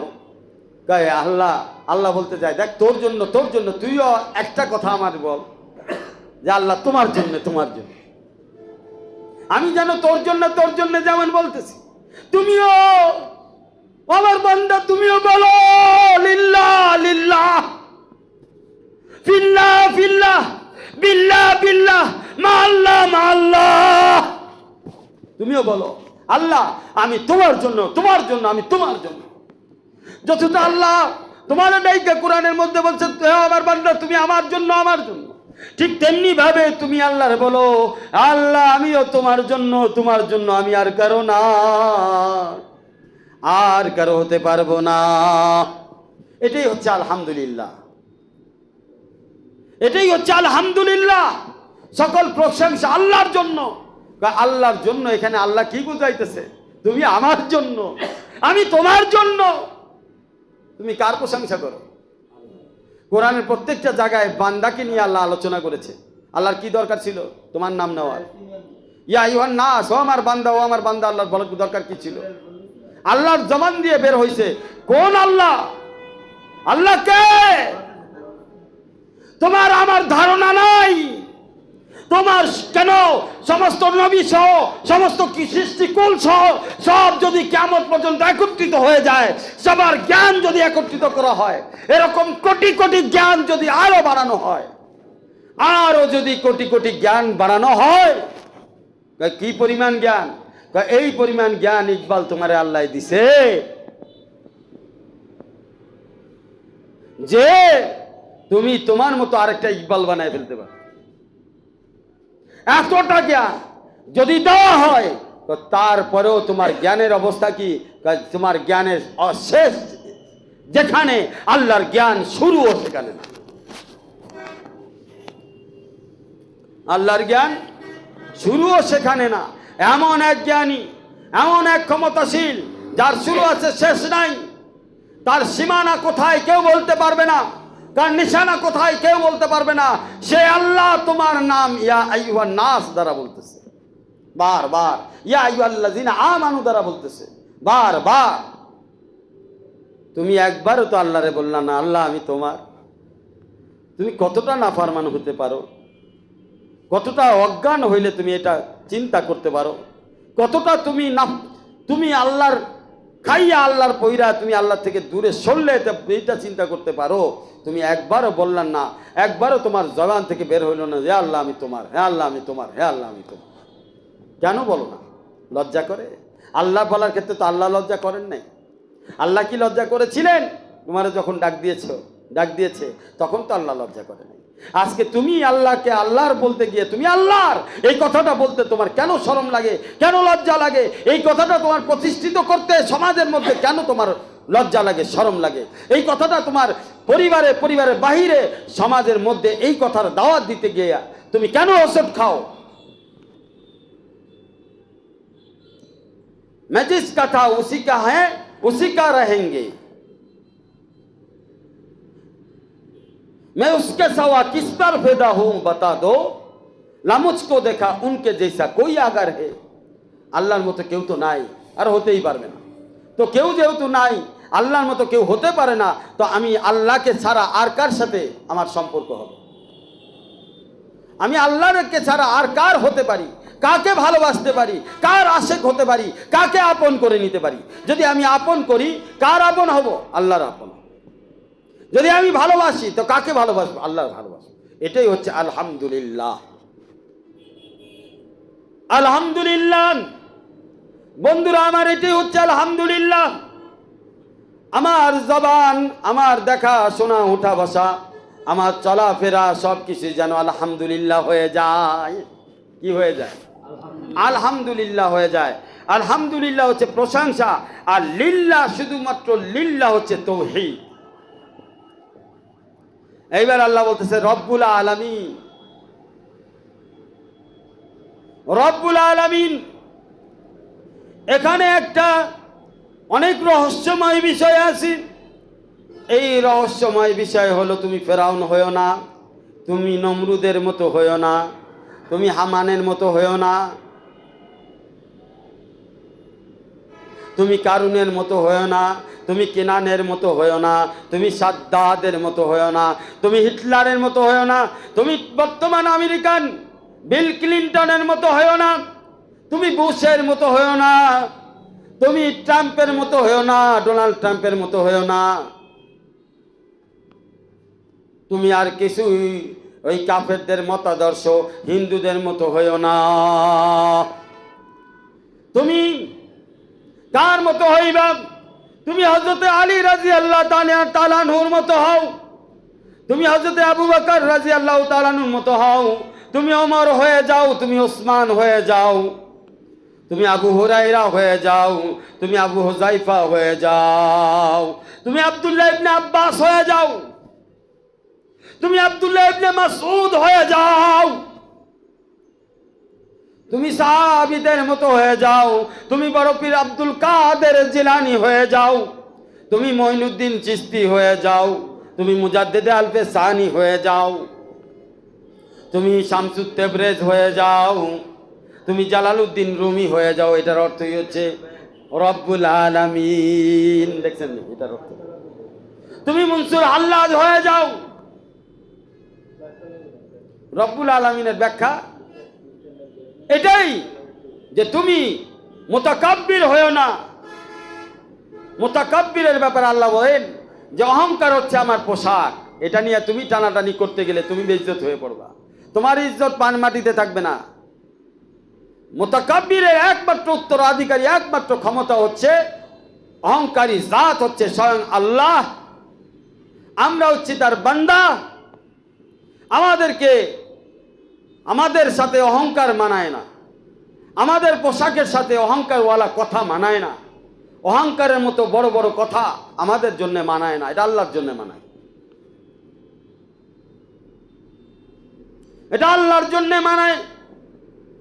আমরা আমাদের ক্ষেত্রে অভিযোগ মানায় না, অভিযোগ মানায় না, এটা দিলা না কেন, সেটা দিলা না কেন, তাইলে আর রব্বুল আলামিন হইল না। আপনি আল্লাহর রব্বুল আলামিন হিসাবে স্বীকার করেন না।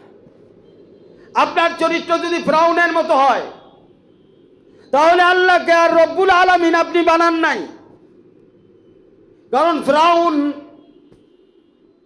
তার ক্ষমতা দিয়ে সে যখন বাদশা হইছে, সে এতটাই অহংকারী হয়ে গেছে, এতটাই নিজেকে বড় কিছু মনে করছে যে প্রথমেই আল্লাহ পাকের একত্ববাদের বন্ধনকে ছিন্ন করেছে, আল্লাহ পাকের রুবুবিয়াতকে ছিন্ন করেছে। একটু আগে বলেছিলাম একত্ববাদের কথা। এখন রব্বুল আলামিনের মধ্যে আল্লাহ যা বুঝাইতেছেন সেটা হচ্ছে আল্লাহর রুবুবিয়াতের কথা। আল্লাহ যে রব, কেমন রব, আল্লাহর রুবুবিয়াত কেমন, আল্লাহর উলুহিয়াত কেমন, আল্লাহর উলুহিয়াত কেমন, আল্লাহর রুবুবিয়াত কেমন। আমরা যখন দোয়া করি তখন কি বলি? রব্বানা আতিনা ফিদ দুনিয়া হাসানাতাও ওয়া ফিল আখিরাতি হাসানা ওয়া কিনা আযাবান নার। এখানে তিনটা জায়গা আল্লাহ দোয়ার মধ্যে শিক্ষা দিছে। রব্বানা আতিনা, এটা তো ঠিক আছে, দুনিয়া আখিরাতে সৌন্দর্য দাও, কিন্তু এখানে আল্লাহ পাক রবের বয়ান করেছে। আমি রব কেমন? তুমি রব হিসাবে আল্লাহকে কোথায় কোথায় রাখবা? দুনিয়া, রব্বানা আতিনা ফিদ দুনিয়া, আল্লাহ দুনিয়ার সৌন্দর্য, দুনিয়ার নিয়ামত আমাকে দান করো। আল্লাহ বলবে তুমি যদি দুনিয়ার মধ্যে আমাকে রুবুবিয়াত হিসেবে, আমি রব হিসেবে যদি স্বীকার করো, আমি তোমাকে পালি, আমি তোমারে খাওয়াই, আমি তোমার মালিক আর কেউ না, আমি রব্বুল আলামিন, এটা যদি তুমি বিশ্বাস করো আর স্বীকার করো, তাহলে আমি দুনিয়াতে অবশ্যই তোমাকে ভালো রাখবো। ওয়া ফিল আখিরা হাসানা ওয়া ফিল আখিরাতি হাসানা, আল্লাহ আখিরাতে ভালো রাখো। এখন তুমি তো দোয়া করে সাইরা দিলা, এই দোয়ার আরেকটা পৃষ্ঠা যদি উল্টাও, তার অপোজিটে দোয়ার উল্টা পাশে আল্লাহ পাক তার রুবুবিয়াত দেখবে। আল্লাহ কি দেখবেন? রুবুবিয়াত দেখবে। যে তুমি যে চাইলা রব্বানা আতিনা ফিদ দুনিয়া, আল্লাহ বলে দুনিয়ার সৌন্দর্য দান করো, দুনিয়ার সমস্ত নিয়ামত দান করো, দুনিয়াতে ভালো রাখো। আল্লাহ পাক বলবে এর পরীক্ষা কর। ও যে দুনিয়ায় আমাকে রব হিসাবে স্বীকার করেছে কি করে নাই, ওকে পরীক্ষা করা হোক। এই পরীক্ষার মধ্যেই যদি আপনি রুবুবিয়াতের পরীক্ষায় উত্তীর্ণ হতে পারেন, তাহলে এই দোয়া কবুল হবে। যদি আপনার ভিতরে রব্বুল আলামিনের গান নাই, ফিরাউনের গন্ধ পাওয়া যায়, তাহলে আপনার দোয়া কবুল হবে না। যদি আপনার ভিতরে রব্বুল আলামিনের ঘ্রাণ না পায়, হামানের ঘ্রাণ পাওয়া যায়, মনে রাখবেন আপনার রব্বুল আলামিন আল্লাহর কাছে কবুল হয় নাই। রব্বানা আতিনা কবুল হয় নাই, রব্বানা আতিনা ফিদ দুনিয়া ফিল আখিরাতি হাসানা কবুল হয় নাই। কারণ আপনার ভিতরে দোয়ার উল্টা পাশে আল্লাহ তাকায়া দেখে আপনি আল্লাহকে রব্বুল আলামিন হিসেবে স্বীকার করেন নাই। কয় আল্লাহ তো দিবে, চাকরি না করলে চলবে, আল্লাহ তো খাওয়াবই, বউ বাচ্চা পালতে হইব না, এটাও তো দায়িত্ব আছে। খানকায় জন দাওয়াত দিতে যান, তো ভাই চলেন একটু খানকায় যায়, চলেন একটু আল্লাহ রাস্তায় বের হই, চলেন ওখানে আল্লাহওয়ালারা আছে একটু সোহবতে যাই, চলেন ওখানে কিছুদিনই আলোচনা করি। পরে যাবো না, আল্লাহ চাইলে পরে যাবো, আল্লাহ চাইলে যাবে। তার মানে কি, হে বহুত বড় ব্যাপার, বিশাল। আপনার চেয়ে আল্লাহর ওলি বেশি, কারণ আল্লাহ চাইলে যাইব। তাহলে আল্লাহ যে চাইছে কি চাইছে না, এটা হ্যাঁ বুঝে, আপনি বুঝেন না। হ্যাঁ সাথে আল্লাহর কথা হয়। আল্লাহ যখন কইব টেলিফোন দিয়ে, আরে তোরে ইমামে দাওয়াত দিছিল, যাস নাই কে? রাশিদুলে দাওয়াত দিছে, আল্লাহ তুমি চাও নাই তাই যাই নাই। আরেক পদের লোক আছে, দাওয়াত দিতে গেলে কইব যে ভাই এখন সময় নাই, পরে ব্যস্ত, পরে কয় না। আরে ভাই আপনার কাজ তো শেষ, আপনি বেশি বুঝেন, আমার কাজ আছে না আছে, আমার অনেক কাজ আছে। যখন আল্লাহর কাজ বললেন, সে দুনিয়ার কাজ দেখায় আল্লাহর কাজকে ডিনাই করে দিল। বন্ধুরা আমার, তার ভিতরে রব্বুল আলামিন কতখানি আছে। আজকে যদি এই লোকটাই বলেন যে প্রধানমন্ত্রী আপনাকে তার বাসভবনে ডাক দিছে, ও মনে মনে কইব কপাল খুলে গেছে। আগে বলবেন না, রেডি টেডি হয়ে থাকতাম। ভাই হঠাৎ করে বললেন এটা হইলো, এখনই দৌড় দিতে হবে, কোন কেমনে যাওয়া লাগবে তাই রাস্তা কোন। প্রধানমন্ত্রীর বিশ্বাস তার ভিতরে আছে, কিন্তু নাই শুধু রব্বুল আলামিনের। তার ভিতরে তৌহিদ, আগে তো বললাম তৌহিদের খেলা তো শেষ, এবার রুবুবিয়াতের খেলাও শেষ। সে রব্বুল আলামিনকে রব্বুল আলামিন হিসেবে দেখে নাই, সে রব্বুল আলামিনের চাকরির মধ্যে রাখে নাই। ওই রব্বুল আলামিন মানছে শুধু নামাজে, রব্বুল আলামিন স্বীকার করছে শুধু জিকিরে, রব্বুল আলামিন স্বীকার করছে শুধু রমজান মাসে, আর সময় নাই। আর কারো কারো ক্ষেত্রে রব্বুল আলামিন স্বীকার করছে মাত্র জুমার নামাজে, আর বাকি নামাজে নাই। বাকি নামাজে রব্বুল আলামিন নাই, শুধু জুম্মার নামাজে রব্বুল আলামিন আছে। কারো কারো ক্ষেত্রে অফিসে রব্বুল আলামিন নাই, টাকা অবৈধ ইনকাম করতেছে, সেখানে রব্বুল আলামিন নাই। খবরদার কইও না, আবার কইলে কিন্তু তোমার আবার বিপদ হইতে পারে। আমি কই ফেলছি, এবার এটাও কইও না, ভয় লাগে। তুই এটা রব্বুল আলামিনরে মানে না, আমরা রব্বুল আলামিনরে মানি। বিপদ ঘটাইতে পারে, কোন সময় ওটা ফেরাউন হয়ে যায় বলা যায় না, কোন সময় এটা নমরুদ হয়ে যায় বলা যায় না, কোন সময় এটা কারুন হয়ে যায় বলা যায় না, কোন সময় এটা কিনান হয়ে যায় বলা যায় না, কোন সময় এটা সাদ্দাত হয়ে যায় বলা যায় না, কোন সময় এটা আবু জাহেল হয়ে যায় বলা যায় না, কোন সময় এটা মুনাফিক হয়ে যায় বলা যায়। ভয় পাইছি না, আসলে তোমার বোঝাইতে চাইছি, এই জন্য এইভাবে বললাম।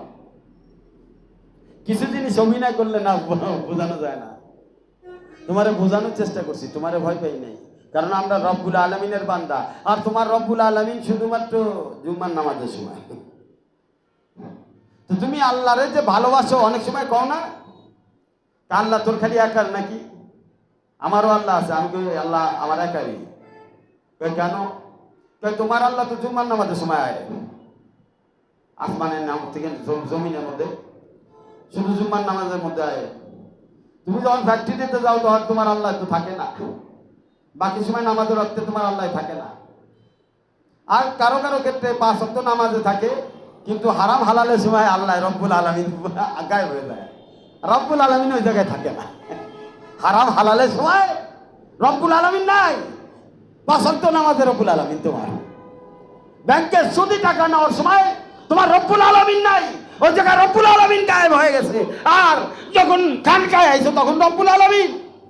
তোমার রব আর আমার রবের মধ্যে পার্থক্য আছে।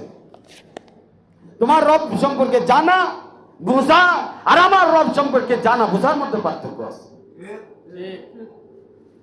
তোমার রব্বুল আলামিন বাইরে আছে, ঘরের মধ্যে নাই। যখন টেলিভিশন দেখো, নাচ গান দেখো, গান বাজনা শোনো, তখন তোমার রব্বুল আলামিন নাই। আর আমাদের রব্বুল আলামিন সব সময় আছে, সব জায়গায় আছে, সকল ক্ষেত্রে আছে, অফিসে, আদালতে, ঘরে, বাইরে, সব জায়গায় রব্বুল আলামিন আছে। বন্ধুরা আমার, আলহামদুলিল্লাহি রব্বিল আলামিন। এতক্ষণ ধরে লিল্লাহির বয়ান শেষ করছি, এখন রব্বুল আলামিনের আলোচনা চলতেছে। বন্ধুরা আমার, তুমি রবকে কোন রব মানতেছে? শুধু দুনিয়ার রব না আখিরাতের রব? শুধু নামাজে রব রব না, না, নামাজের বাইরেও তোমার রব আছে। শুধু তোমার ঘরে রব আছে না ঘরের বাইরেও আছে? অফিসের রব আছে না অফিসের বাইরেও রব আছে? সমাজের রব আছে না সমাজের বাইরেও রব আছে? কোন জায়গায় রব, কোন জায়গায় নাই? কয় তোমার রব সব জায়গায় আছে, কিন্তু ভোটের সময় রব নাই। ভোটের সময় রব কই গেল? ভোটের সময় রব্বুল আলামিনকে তো খুঁজে পাওয়া গেল না। ভোটের সময় তুমি কারে খুঁজা সিলটা মারলা? তোমার সিলের মধ্যে রব্বুল আলামিন ছিল কিনা? বন্ধুরা আমার, ধরা কিন্তু খাইতে হবে, মনে মনে খুশি হয়ে যায় না, যাচাই করে ভোটটা দিও। ওই ভোটের মধ্যে রব্বুল আলামিন আছে কিনা যাই না বুঝা দিও। ভোটের মধ্যে রব্বুল আলামিন আছে কিনা, গণনার সময় তোমার রব্বুল আলামিন আছে কিনা। মানুষকে যখন দেখো, ওই দেখার মধ্যে রব্বুল আলামিন আছে কিনা। মানুষকে যখন দেখো ছোট নজরে দেখো, তাই না? ওই সুপার, ওই মুসি, কথা কও না অনেক সময়। কে আমাদের বংশ কত বড় বংশ, এটা সুইপারা ছিল কদিন পরে, এমন না একটু উঠে বছরে কথা বলার সময় রব্বুল আলামিন কই গেল? তুমি তারে সুইপার বানাইলা, তাহলে আল্লাহ আর জায়গা পাইলো না, আল্লাহর বান্দারে সুইপার বানাই বানাইলো। রব্বুল আলামিন কই গেল? আল্লাহর জায়গা পাইলো না, আল্লাহর বান্দারে মুসি বানায় পাঠাইলো, তোমারে বানাইলো না। তার মানে তাইলে মুসির মধ্যে রব্বুল আলামিন নাই। তোমার কথা দ্বারা, তোমার আচরণ দ্বারা এটা বোঝা যাইতেছে। তুমি যখন মানুষের গীবত করো, মানুষের উপরে অভিযোগ দাও, মানুষের পরনিন্দা করো, মানুষকে অপমান করো, বেইজ্জতি করো, তখন তোমার রব্বুল আলামিন কই গেল? তখন কি একবারও চিন্তা করছো আমার রব্বুল আলামিন আছে কি নাই? বেইজ্জতি করার সময় তোমার ট্রেন নাই, রব্বুল আলামিন আছে না নাই? মানুষের ইজ্জত হরণ করতেছো, মানুষকে অপমান দিচ্ছ। মানুষকে অপমান করলে ভালো লাগে, মানুষের সমালোচনা করতে ভালো লাগে, এটা এই বান্দা আল্লাহকে রব্বুল আলামিন হিসেবে স্বীকার করে না। এই বান্দা আল্লাহকে রব্বুল আলামিন হিসেবে স্বীকার করে নাই। এই বান্দা আল্লাহকে ওই জায়গায় রব্বুল আলামিন রাখেন নাই, ওই জায়গা বাদে রব্বুল আলামিন বানাইছে। কি বানাইছে? ওই জায়গা বাদে কয় পোশাকে রব্বুল আলামিন কই?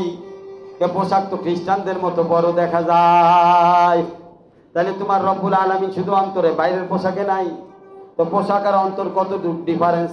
বেশি দূরে না। সুতরাং অন্তরে কেমনে রব্বুল আলামিন আসলো?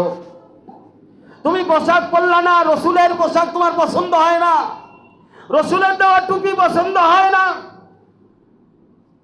বন্ধুরা আমার, তুমি টুপির মধ্যে রব্বুল আলামিন খুঁজো নাই, তুমি পোশাকের মধ্যে রব্বুল আলামিন খুঁজে পাও নাই, তাহলে রব্বুল আলামিন কই আছে আমারে জানায় দাও। তোমার রব্বুল আলামিন কই? তোমার রব্বুল আলামিন কই? বন্ধুরা আমার, শুধু খানকায় রব্বুল আলামিন আসলে চলবে না, খানকার বাইরেও রব্বুল আলামিন হইতে হবে।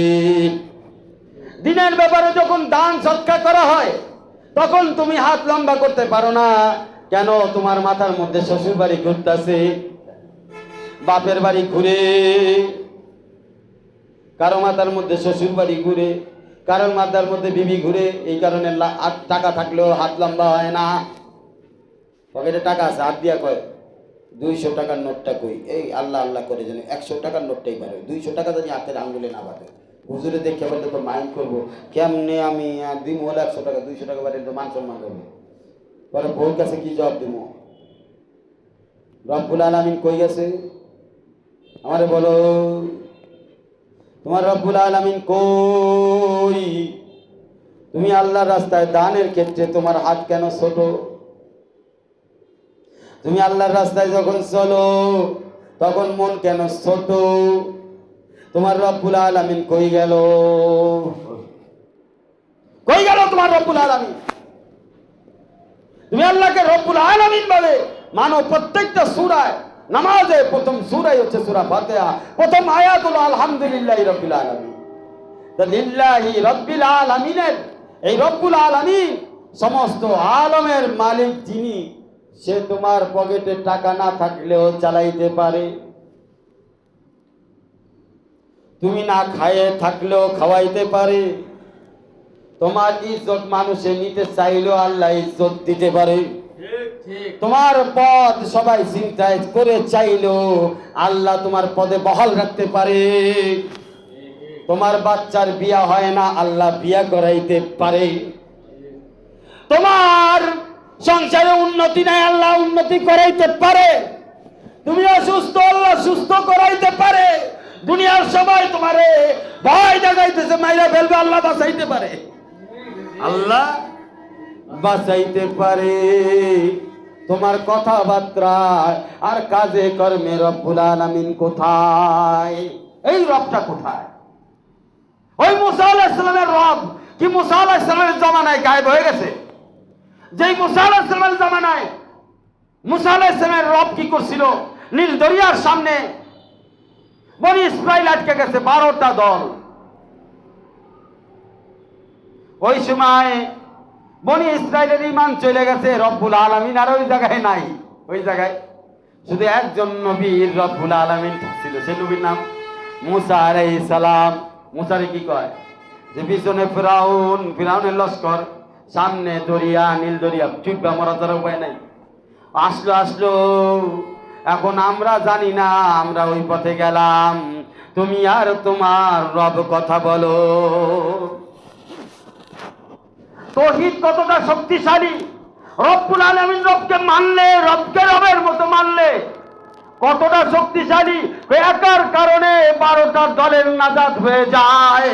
এক মুসার তৌহিদ, এক মুসার রব্বুল আলামিন এতটা শক্তিশালী ছিল যে আর সবার ঈমান চলে গেছে, শুধু মুসার ঈমান রব্বুল আলামিন ঠিকই আছে, তৌহিদ ঠিকই আছে।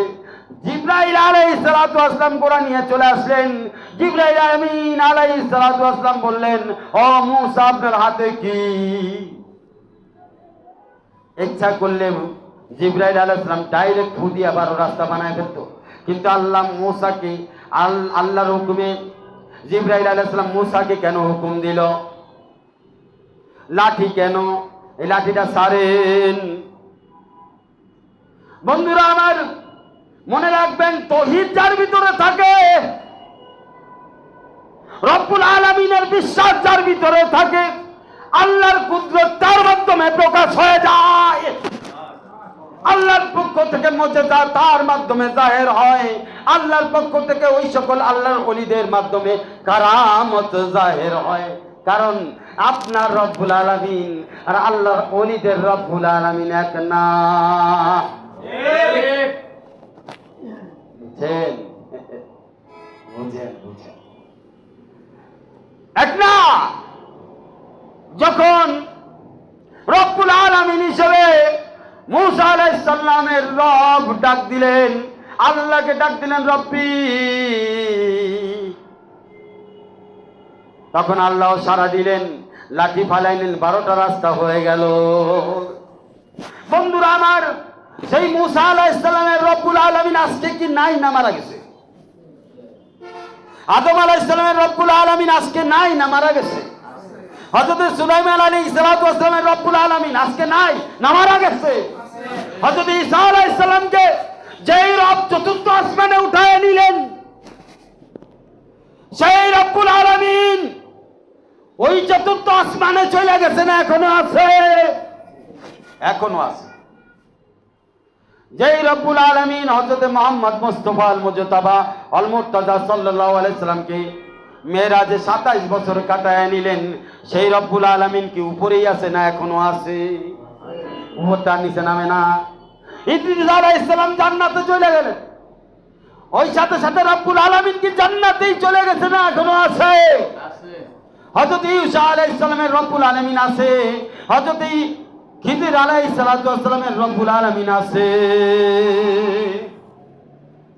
কয় ওই রব্বুল আলামিন আর আমাদের রব্বুল আলামিন একটাই।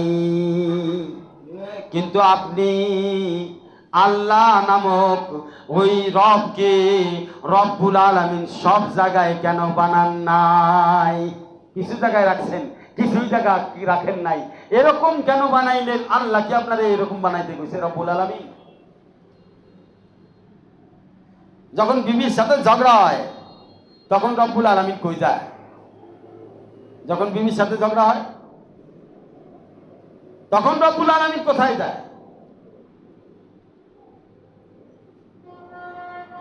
তখন মুখ দিয়ে যা ইচ্ছা তাই বলে ফেলেন।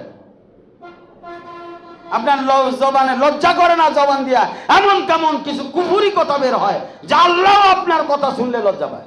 কি বলতেছে? কিছুক্ষণ আগে যায় খানকায় মেহনত করে আসলো, আর ঝগড়ার মধ্যে তার কি বলতেছে? এটা কি বলতেছে? ফেরেশতারা অবাক হয়ে কি বলতেছে এইসব কথা? কি বলতেছে? ঘরের মহিলারা সাবধান, আপনারা যখন রব্বুল আলামিনকে ডাকেন আর যখন বাচ্চারে বদদুয়া করেন তখন রব্বুল আলামিন কই যায়? বাচ্চা পাইছেন আপনার ইচ্ছায়, আল্লাহর ইচ্ছায়, তারা বদদুয়া করার সময় রব্বুল আলামিন কই গেল? একটু লজ্জা করে না? কারে আপনি বদদুয়া করতেছেন? আল্লাহর বান্দা। বাচ্চা পরে আগে আগে কে? ওনার কাছ থেকে টিকিট পাস করাই নিয়ে আইছিলেন গালি গালাজ করার সময়? ওনার কাছ থেকে কোনো আপনাকে কোনো হাতে কোনো চিঠি দিছিল যে বাচ্চার ইচ্ছা মতো বদদুয়া দে? রব্বুল আলামিন আপনার মেয়ের ইচ্ছা মতো বদদুয়া দে? এটা ওখান থেকে লিখে নিয়ে আইছিলেন? লিখে আসেন নাই? তাই আপনি কার হুকুমে এত বড় স্পর্ধা আপনার? আল্লাহর বান্দারে আপনি গালি দিচ্ছেন। আপনার মেয়ে হতে পারে, আপনার সন্তান হতে পারে, আল্লাহর বান্দা আগে। আপনি তারে গালি দেন, তার জন্য বদদুয়া করেন। আপনার এই অধিকার কে দিল? এই অধিকার কোত্থেকে পাইলেন? এইবার সন্তানদেরকে বলি, বাবারও যখন গালি দাও, বাপ মার একেবারে খাতা গোষ্ঠী শুদ্ধ উদ্ধার করে বলো, তুমি আল্লাহর তোমার বাবা আগে না আল্লাহর বান্দা আগে? তুমি সন্তান হইয়া তোমার বাবারে গাল, মারে গাল বারতাছো, যা ইচ্ছা মুখে আসতেছে তাই বলে যাইতেছো, বাবাই যে কষ্ট পাইল, এই কষ্টর জায়গায় রব্বুল আলামিন কোথায়? ওলা তাকুল্লাহুমা উফিন, আল্লাহ কোরআনের মধ্যে বলেছে উহ শব্দ জানি তোমার বাবা মা না করে। যদি তোমার বাবা মা না বুঝে সুন্দরভাবে সন্তান হইয়া তারে বোঝানোর চেষ্টা করো, মনিব হইয়া মালিক হইয়া বোঝানোর চেষ্টা করো না, তাহলে রব্বুল আলামিন তোমার আর নাই। তোমার রব্বুল আলামিন নাই, তোমার রব নাই। বন্ধুরা আমার, এই জন্য প্রত্যেকটা জায়গায় রব্বুল আলামিন ভিক্ষুকরে ভিক্ষুক মনে কইরা ভিক্ষা দেওয়া জায়েজ নাই। ভিক্ষুকরে ভিক্ষুক মনে কইরা ভিক্ষা দেওয়া জায়েজ নাই। তুমি যে তারা ইচ্ছা করে ভিক্ষুক ভিক্ষুক, কুকুরে কুত্তা মনে কইরা তাকে খাবার দেওয়া জায়েজ নাই। বিলাইরে বিল্লি আর ক্যাট মনে কইরা তারে আদর করা জায়েজ নাই। মনে রাখতে হবে, সব মাখলুকরে আল্লাহ দুনিয়াতে কোনো না কোনো কাজের আদেশ দিয়া পাঠাইছে, সে তার ডিউটি পালন করতেছে। একমাত্র বান্দা আমরাই হলো নাফরমান। কুকুর কুকুরের ডিউটি পালন করতেছে, বিলাই ডিউটি পালন করতেছে। একটা পিঁপড়াও যদি হয়, সেও তার ডিউটি পালন করতেছে। মশা যখন কামড়ায়, মশারে মশা মনে করে মারা যায় নাই, কারণ তুমি জানো না, তোমার ডাক্তার কইছে মশার দ্বারা বড় বড় রোগ হয়। আল্লাহ কইতেছে মশা আমি পাঠাইছি বান্দার উপকারের জন্য, খেদমতের জন্য। ডাক্তারের কথা আর আল্লাহর কথা মিলে নাই। তার মানে কি হইল? মশার দ্বারা শুধু রোগ হয় না, মশার দ্বারা কিছু কিছু বড় রোগ আছে, সেই রোগগুলো থেকে নিরাময় হয়ে যায়। যখন মশা কামড়ায়, অনেক সময় মশার দ্বারা, ওর ঠোঁটের দ্বারা তোমার দেহের মধ্যে অনেক ধরনের রোগ নামক রক্ত খায় ফেলায়। যে রক্তে রোগ আছে ওই রক্তটাও খায়, ভালো রক্তটা খায় না, পচা রক্তটাও খায়। মশার কামড়ে রোগ হয় নাই, তোমার পচা রক্তের কারণে রোগ হয়েছে।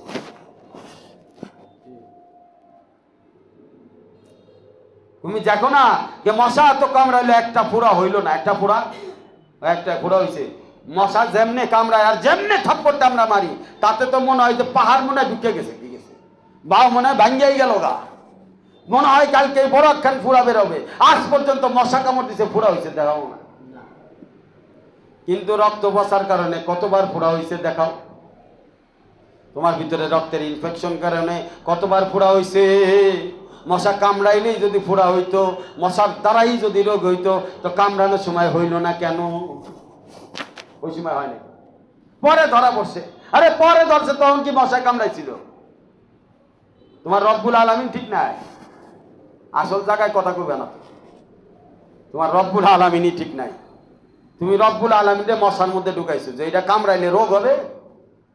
আল্লাহ কিছুই করবার পারবো না, মশারে আল্লাহ কিছুই কইবার পারবো না, কারণ মশার ঠোঁটের মধ্যে রোগ, ওটা ঢুকাইলেই রোগ হবে। তাহলে রব্বুল আলামিন মশাও হয়ে গেছে, কি হয়ে গেল? রব্বুল আলামিন কই? তোমার রব্বুল আলামিন কই? এক লোক কয় দুধের কারণে পেট নষ্ট হয়েছে, এই লোক কবরে গেছে, বহুত বলা আল্লাহ ছিল। আল্লাহ জিজ্ঞেস করছে যে তুমি আমার কাছে কি নিয়ে আইছো? তখন এই বান্দা বলে বলছে তৌহিদ নিয়ে আইছি। কি নিয়ে আইছি? তৌহিদ মানে কি জান? একত্ববাদ। আর রিসালাত নিয়ে আইছি, রুবুবিয়াত নিয়ে আইছি, মানে রব্বুল আলামিনকে নিয়ে আইছি। ইস্তেগফার করো, ইস্তেগফার বেশি বেশি তওবা করবা। কারণ তোমরা জানো না, তোমরা তোমাদের অগোচরে কত ধরনের এমন কাজ করে বসতেছো যেই কাজের জন্য রব্বুল আলামিন নারাজ হয়ে যায়। এই বুজুর্গ দুইটা বলছে এক কথা বলছে আমি তৌহিদ নিয়ে আইছি মানে একত্ববাদ, আরেকটা হলো তোমারে নিয়ে আইছি রুবুবিয়াত। দুনিয়াতে যতদিন ছিলাম তোমার হয়েছিলাম, যা করেছি তোমার জন্য করেছি, তোমারে ছাড়া আর অন্য কিছু ভাবিও নাই, করিও নাই। বুঝছো রাশিদ? বুঝতেছো? ভাবিও নাই, করিও নাই। তো আল্লাহ কইছে ওই দিন কেন বলছিলে দুধের কারণে পেট নষ্ট হয়েছে? ওই দিন কেন বলছিলে? তুমি যে কথা বলছো কথার সাথে কাজের মিল নাই। বলতেছো তোমার জন্য করছি, সব তোমার জন্য, তোমার জন্য। সে ভালো কথা, তোমারই মানছি, তোমারই পাইছি। তো দুধের মধ্যে আমি গায়েব হয়ে গেছিলাম? দুধের মধ্যে কি আমি ছিলাম না? হাসিলা। তাহলে কেন কইলা যে দুধ খাওয়ার জন্য পেট নষ্ট হয়েছে? দুধের ক্ষমতা আছে পেট নষ্ট হওয়ার? তা আমার ওই জায়গায় রব তো, আমি তো ওই জায়গায় রব হিসাবে ছিলাম না তোমার। বলো আমাকে যে দুধের দ্বারা পেট নষ্ট হয়েছে, ওই জায়গায় আমি রব্বুল আলামিনকে সরায় দিলা, আমারে বলো ওই জায়গায় আমি রবকে সরায়া কারে বসাইছ? আমি রবকে সরায়া কারে বসাইলা, যার কারণে তুমি বললা দুধ খাওয়ার কারণে পেট নষ্ট হয়েছে? অমুকে আমারে বিপদে ফেলাইছে, অমুক শত্রু, তমুক শত্রু। বাড়িতে জায়গা জমি হইলে ভাই ব্রাদার শত্রু হয়ে যায়, তাই না? তোমার রব্বুল আলামিন ঠিক না। আল্লাহর ইশারা ছাড়া গাছের পাতাও নড়ে না। আর তুমি ওই জায়গায় আল্লাহরে সরাই দিলা, টস করে সরাই দিয়া তুমি ওই যে সরাই তো দিলা, কারে আনছো? কারে? আল্লাহ। দুধের মধ্যে আল্লাহ আমি রব্বুল আলামিনকে সরাই দিলা আর বললা যে দুধের কারণে পেট নষ্ট হয়েছে। তা আমি রব্বুল আলামিন যে দুধে ছিলাম না, আমার বলো ওই সময়টুকু দুধের জায়গায় কে ছিল? আর তো উত্তর নাই। তোমার কথা আমি নিতে পারলাম না। তোমার পরীক্ষা হলো দুইটা, আমার আপনার পরীক্ষা হলো দুইটা। একটা হচ্ছে তৌহিদের পরীক্ষা, আরেকটা হচ্ছে রব্বুল আলামিনের পরীক্ষা। সাদ্দাত বেহেশত বানাইছে, ক্ষমতা দেখাইছে, ওই জায়গায় রব্বুল আলামিনরে রাখে নাই। আল্লাহ কয় দাঁড়া দাঁড়া, তোরে শিক্ষা দিতেছি, আমি আসি না নাই। কয় যখন বেহেশতে ঢুকতে গেছে সাদ্দাত, আর ঢুকতে দেওয়া হয় নাই। আজরাইল আলাইহিস সালাতু ওয়াসসালাম সাদ্দাতের কাছে পৌঁছায় গেছে। সাদ্দাত আজরাইলের দিকে বেহুশ হয়ে যায়। সাদ্দাত আজরাইলে বলতে চায় মনে মনে অনেক স্বাদের জান্নাত বানাইছি দুনিয়াতে, আমার একটু ঢুকতে দাও। আজরাইল কয় তুই রব্বুল আলামিন আরেকটা বানায় ল, তুই রব্বুল আলামিন আরেকটা বানায় ল যে তোরে বাঁচাবে। আমি ওই রব্বুল আলামিন এর পক্ষ থেকে আসছি যে তোরে মরার অর্ডার দিছে, যে তোরে মরার অর্ডার দিছে, জান্নাতে ঢুকতে দিবে না। কারণ তুই এই বেহেশত বানানোর সময়, জান্নাতে বেহেশত দুনিয়াতে বানানোর সময় রব্বুল আলামিনরে মানো নাই। ওরে বাদ দিয়া তুমি দুনিয়াতে বেহেশত বালাখানা বানাইছো। আর এই জন্যই রব্বুল আলামিন সিদ্ধান্ত নিছে তোমারে একটু শিক্ষা দিবে। দুনিয়া কেউ ছাড়তে চায় না, দুনিয়া সবাই চায় আমার বিল্ডিং বাড়ি গাড়ি, আমি ছাড়তে চাই না। কিন্তু মৃত্যু নামক এক বিষয় এমন ভাবে আসছে, সবাইকে রব্বুল আলামিন যে আছে শিক্ষা দিয়ে যায়। তোমার বাড়ির আশেপাশে কত মানুষ মারা গেল আর ফিরাইল না,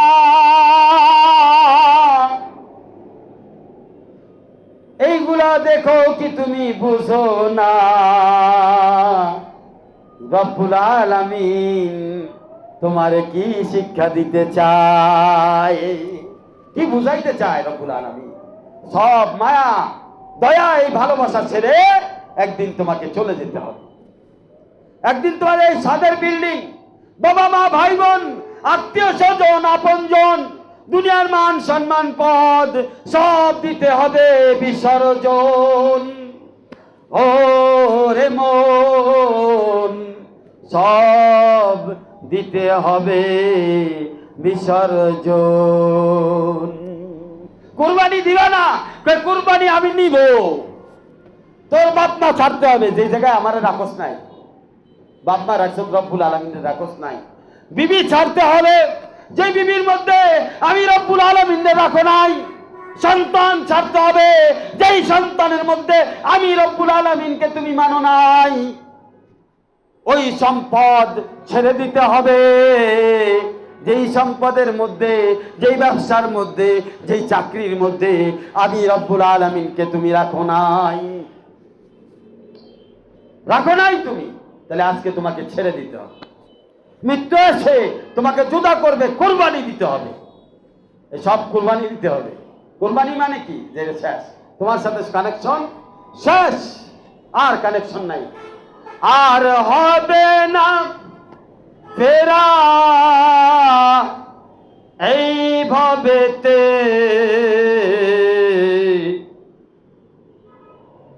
কোরবানি দিতে হবে। তুমি চাইলেও মন, না চাইলেও এই ধরনীতে, তুমি চাও অথবা না চাও তোমার কোরবানি দিতে হবে। রব্বুল আলামিনকে না মানলে তোমার পরীক্ষা। বিবির কারণে আল্লাহরে ছেড়ে দিবা, বাচ্চার কারণে আল্লাহরে ছেড়ে দিবা না, না না, তোমার সাথে এই কন্টাক্ট হয় নাই, এই ভিসা দিয়া তুমি জান্নাতে যাইতে পারবে না, এই পাসপোর্টে সিল লাগবে না, এই পাসপোর্টে জান্নাতের সিল লাগানো হবে না, এই ভিসা দিয়া তুমি জান্নাত পর্যন্ত যাইতে পারবে না। তোমাকে জান্নাতে যাইতে হইলে রব্বুল আলামিনের পরীক্ষা দিতে হয়। ফিরআউন ক্ষমতা দেখাইছে, ফিরআউন বলছে আনা রব্বুকুমুল আলা, আমার উপরে কোন রব নাই, আমি সবচেয়ে বড় রব। আল্লাহ কয় রবগিরি ছুটাইতেছি, নীল দরিয়ার মধ্যে চুবায়া চুবায়া মারছে, তো রবগিরি ছুটাইতেছে। যেই বলে, যেই জায়গায় তুমি রবরে, মনে রাখবা, যেই জায়গায় তুমি রবরে বাদ দিছো সেই জায়গাটাই তোমার পরীক্ষা, সেই জায়গাটাই তোমার।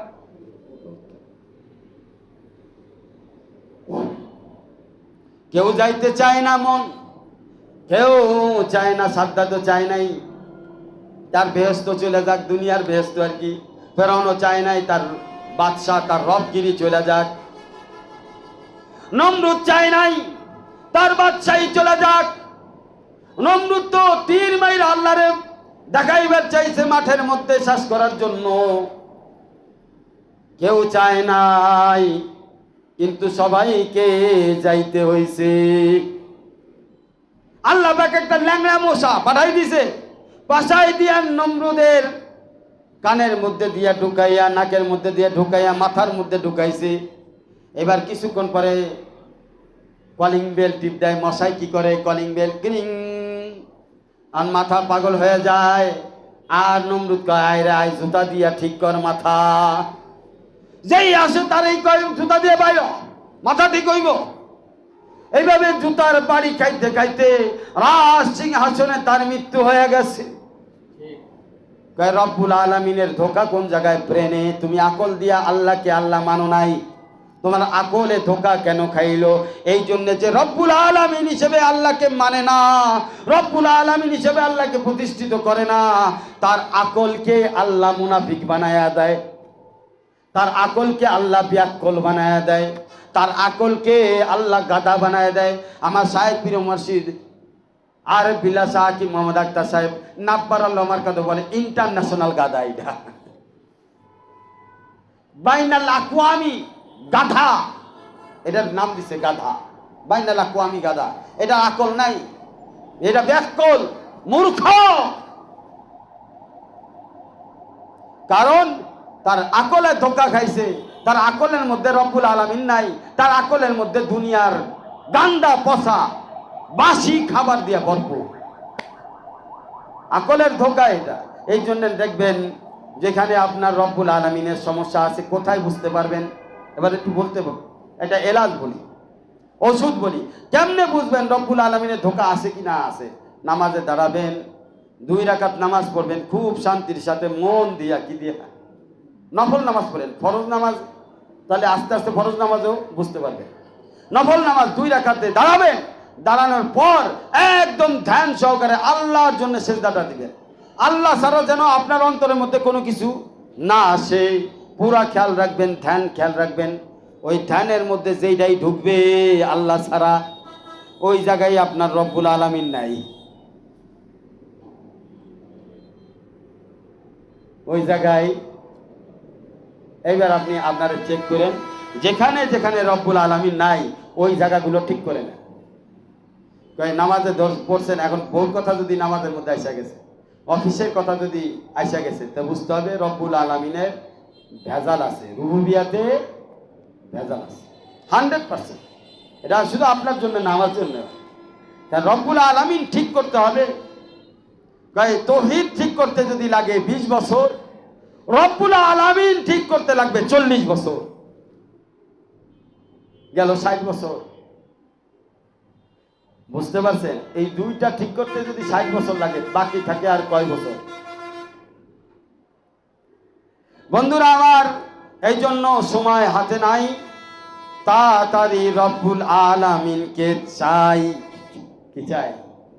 রব্বুল আলামিনকে চাই।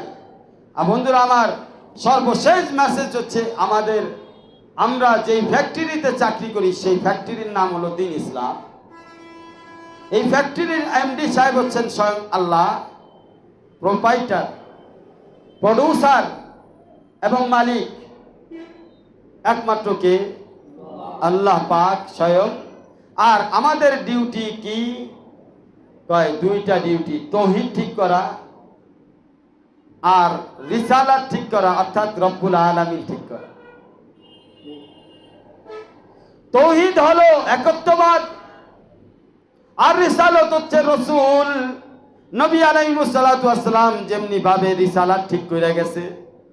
রিসালাতের মেইন অংশ হচ্ছে রুবুবিয়াত ঠিক করা, রব্বুল আলামিন ঠিক করা। এই দুইটা ডিউটি আমাদের, এই দুইটা চাকরি আমাদের। যে একটা হচ্ছে তাওহীদ, এটার মাধ্যমে আপনার আমার আল্লাহর সাথে সম্পর্ক হবে। আরেকটা হচ্ছে রিসালাত, রব্বুল আলামিন, এটার মাধ্যমে আমরা ঠিক করতে পারলে রাসূলের সাথে সম্পর্ক হবে। এই দুই জিনিস যখন ঠিক হয়ে যাবে, তখন সূরা ফাতিহার প্রথম আয়াত ঠিক হবে, কোরআনের প্রথম আয়াতের উপরে আমল হবে। কোরআনের প্রথম আয়াত, সূরা ফাতিহার প্রথম আয়াত আপনি জানলেন, শিখলেন আর বুঝলেন, সবকিছুই ঠিক হবে। 1 নম্বর আয়াত সারা জীবনে ঠিক করে যান। সেই 1 নম্বর আয়াত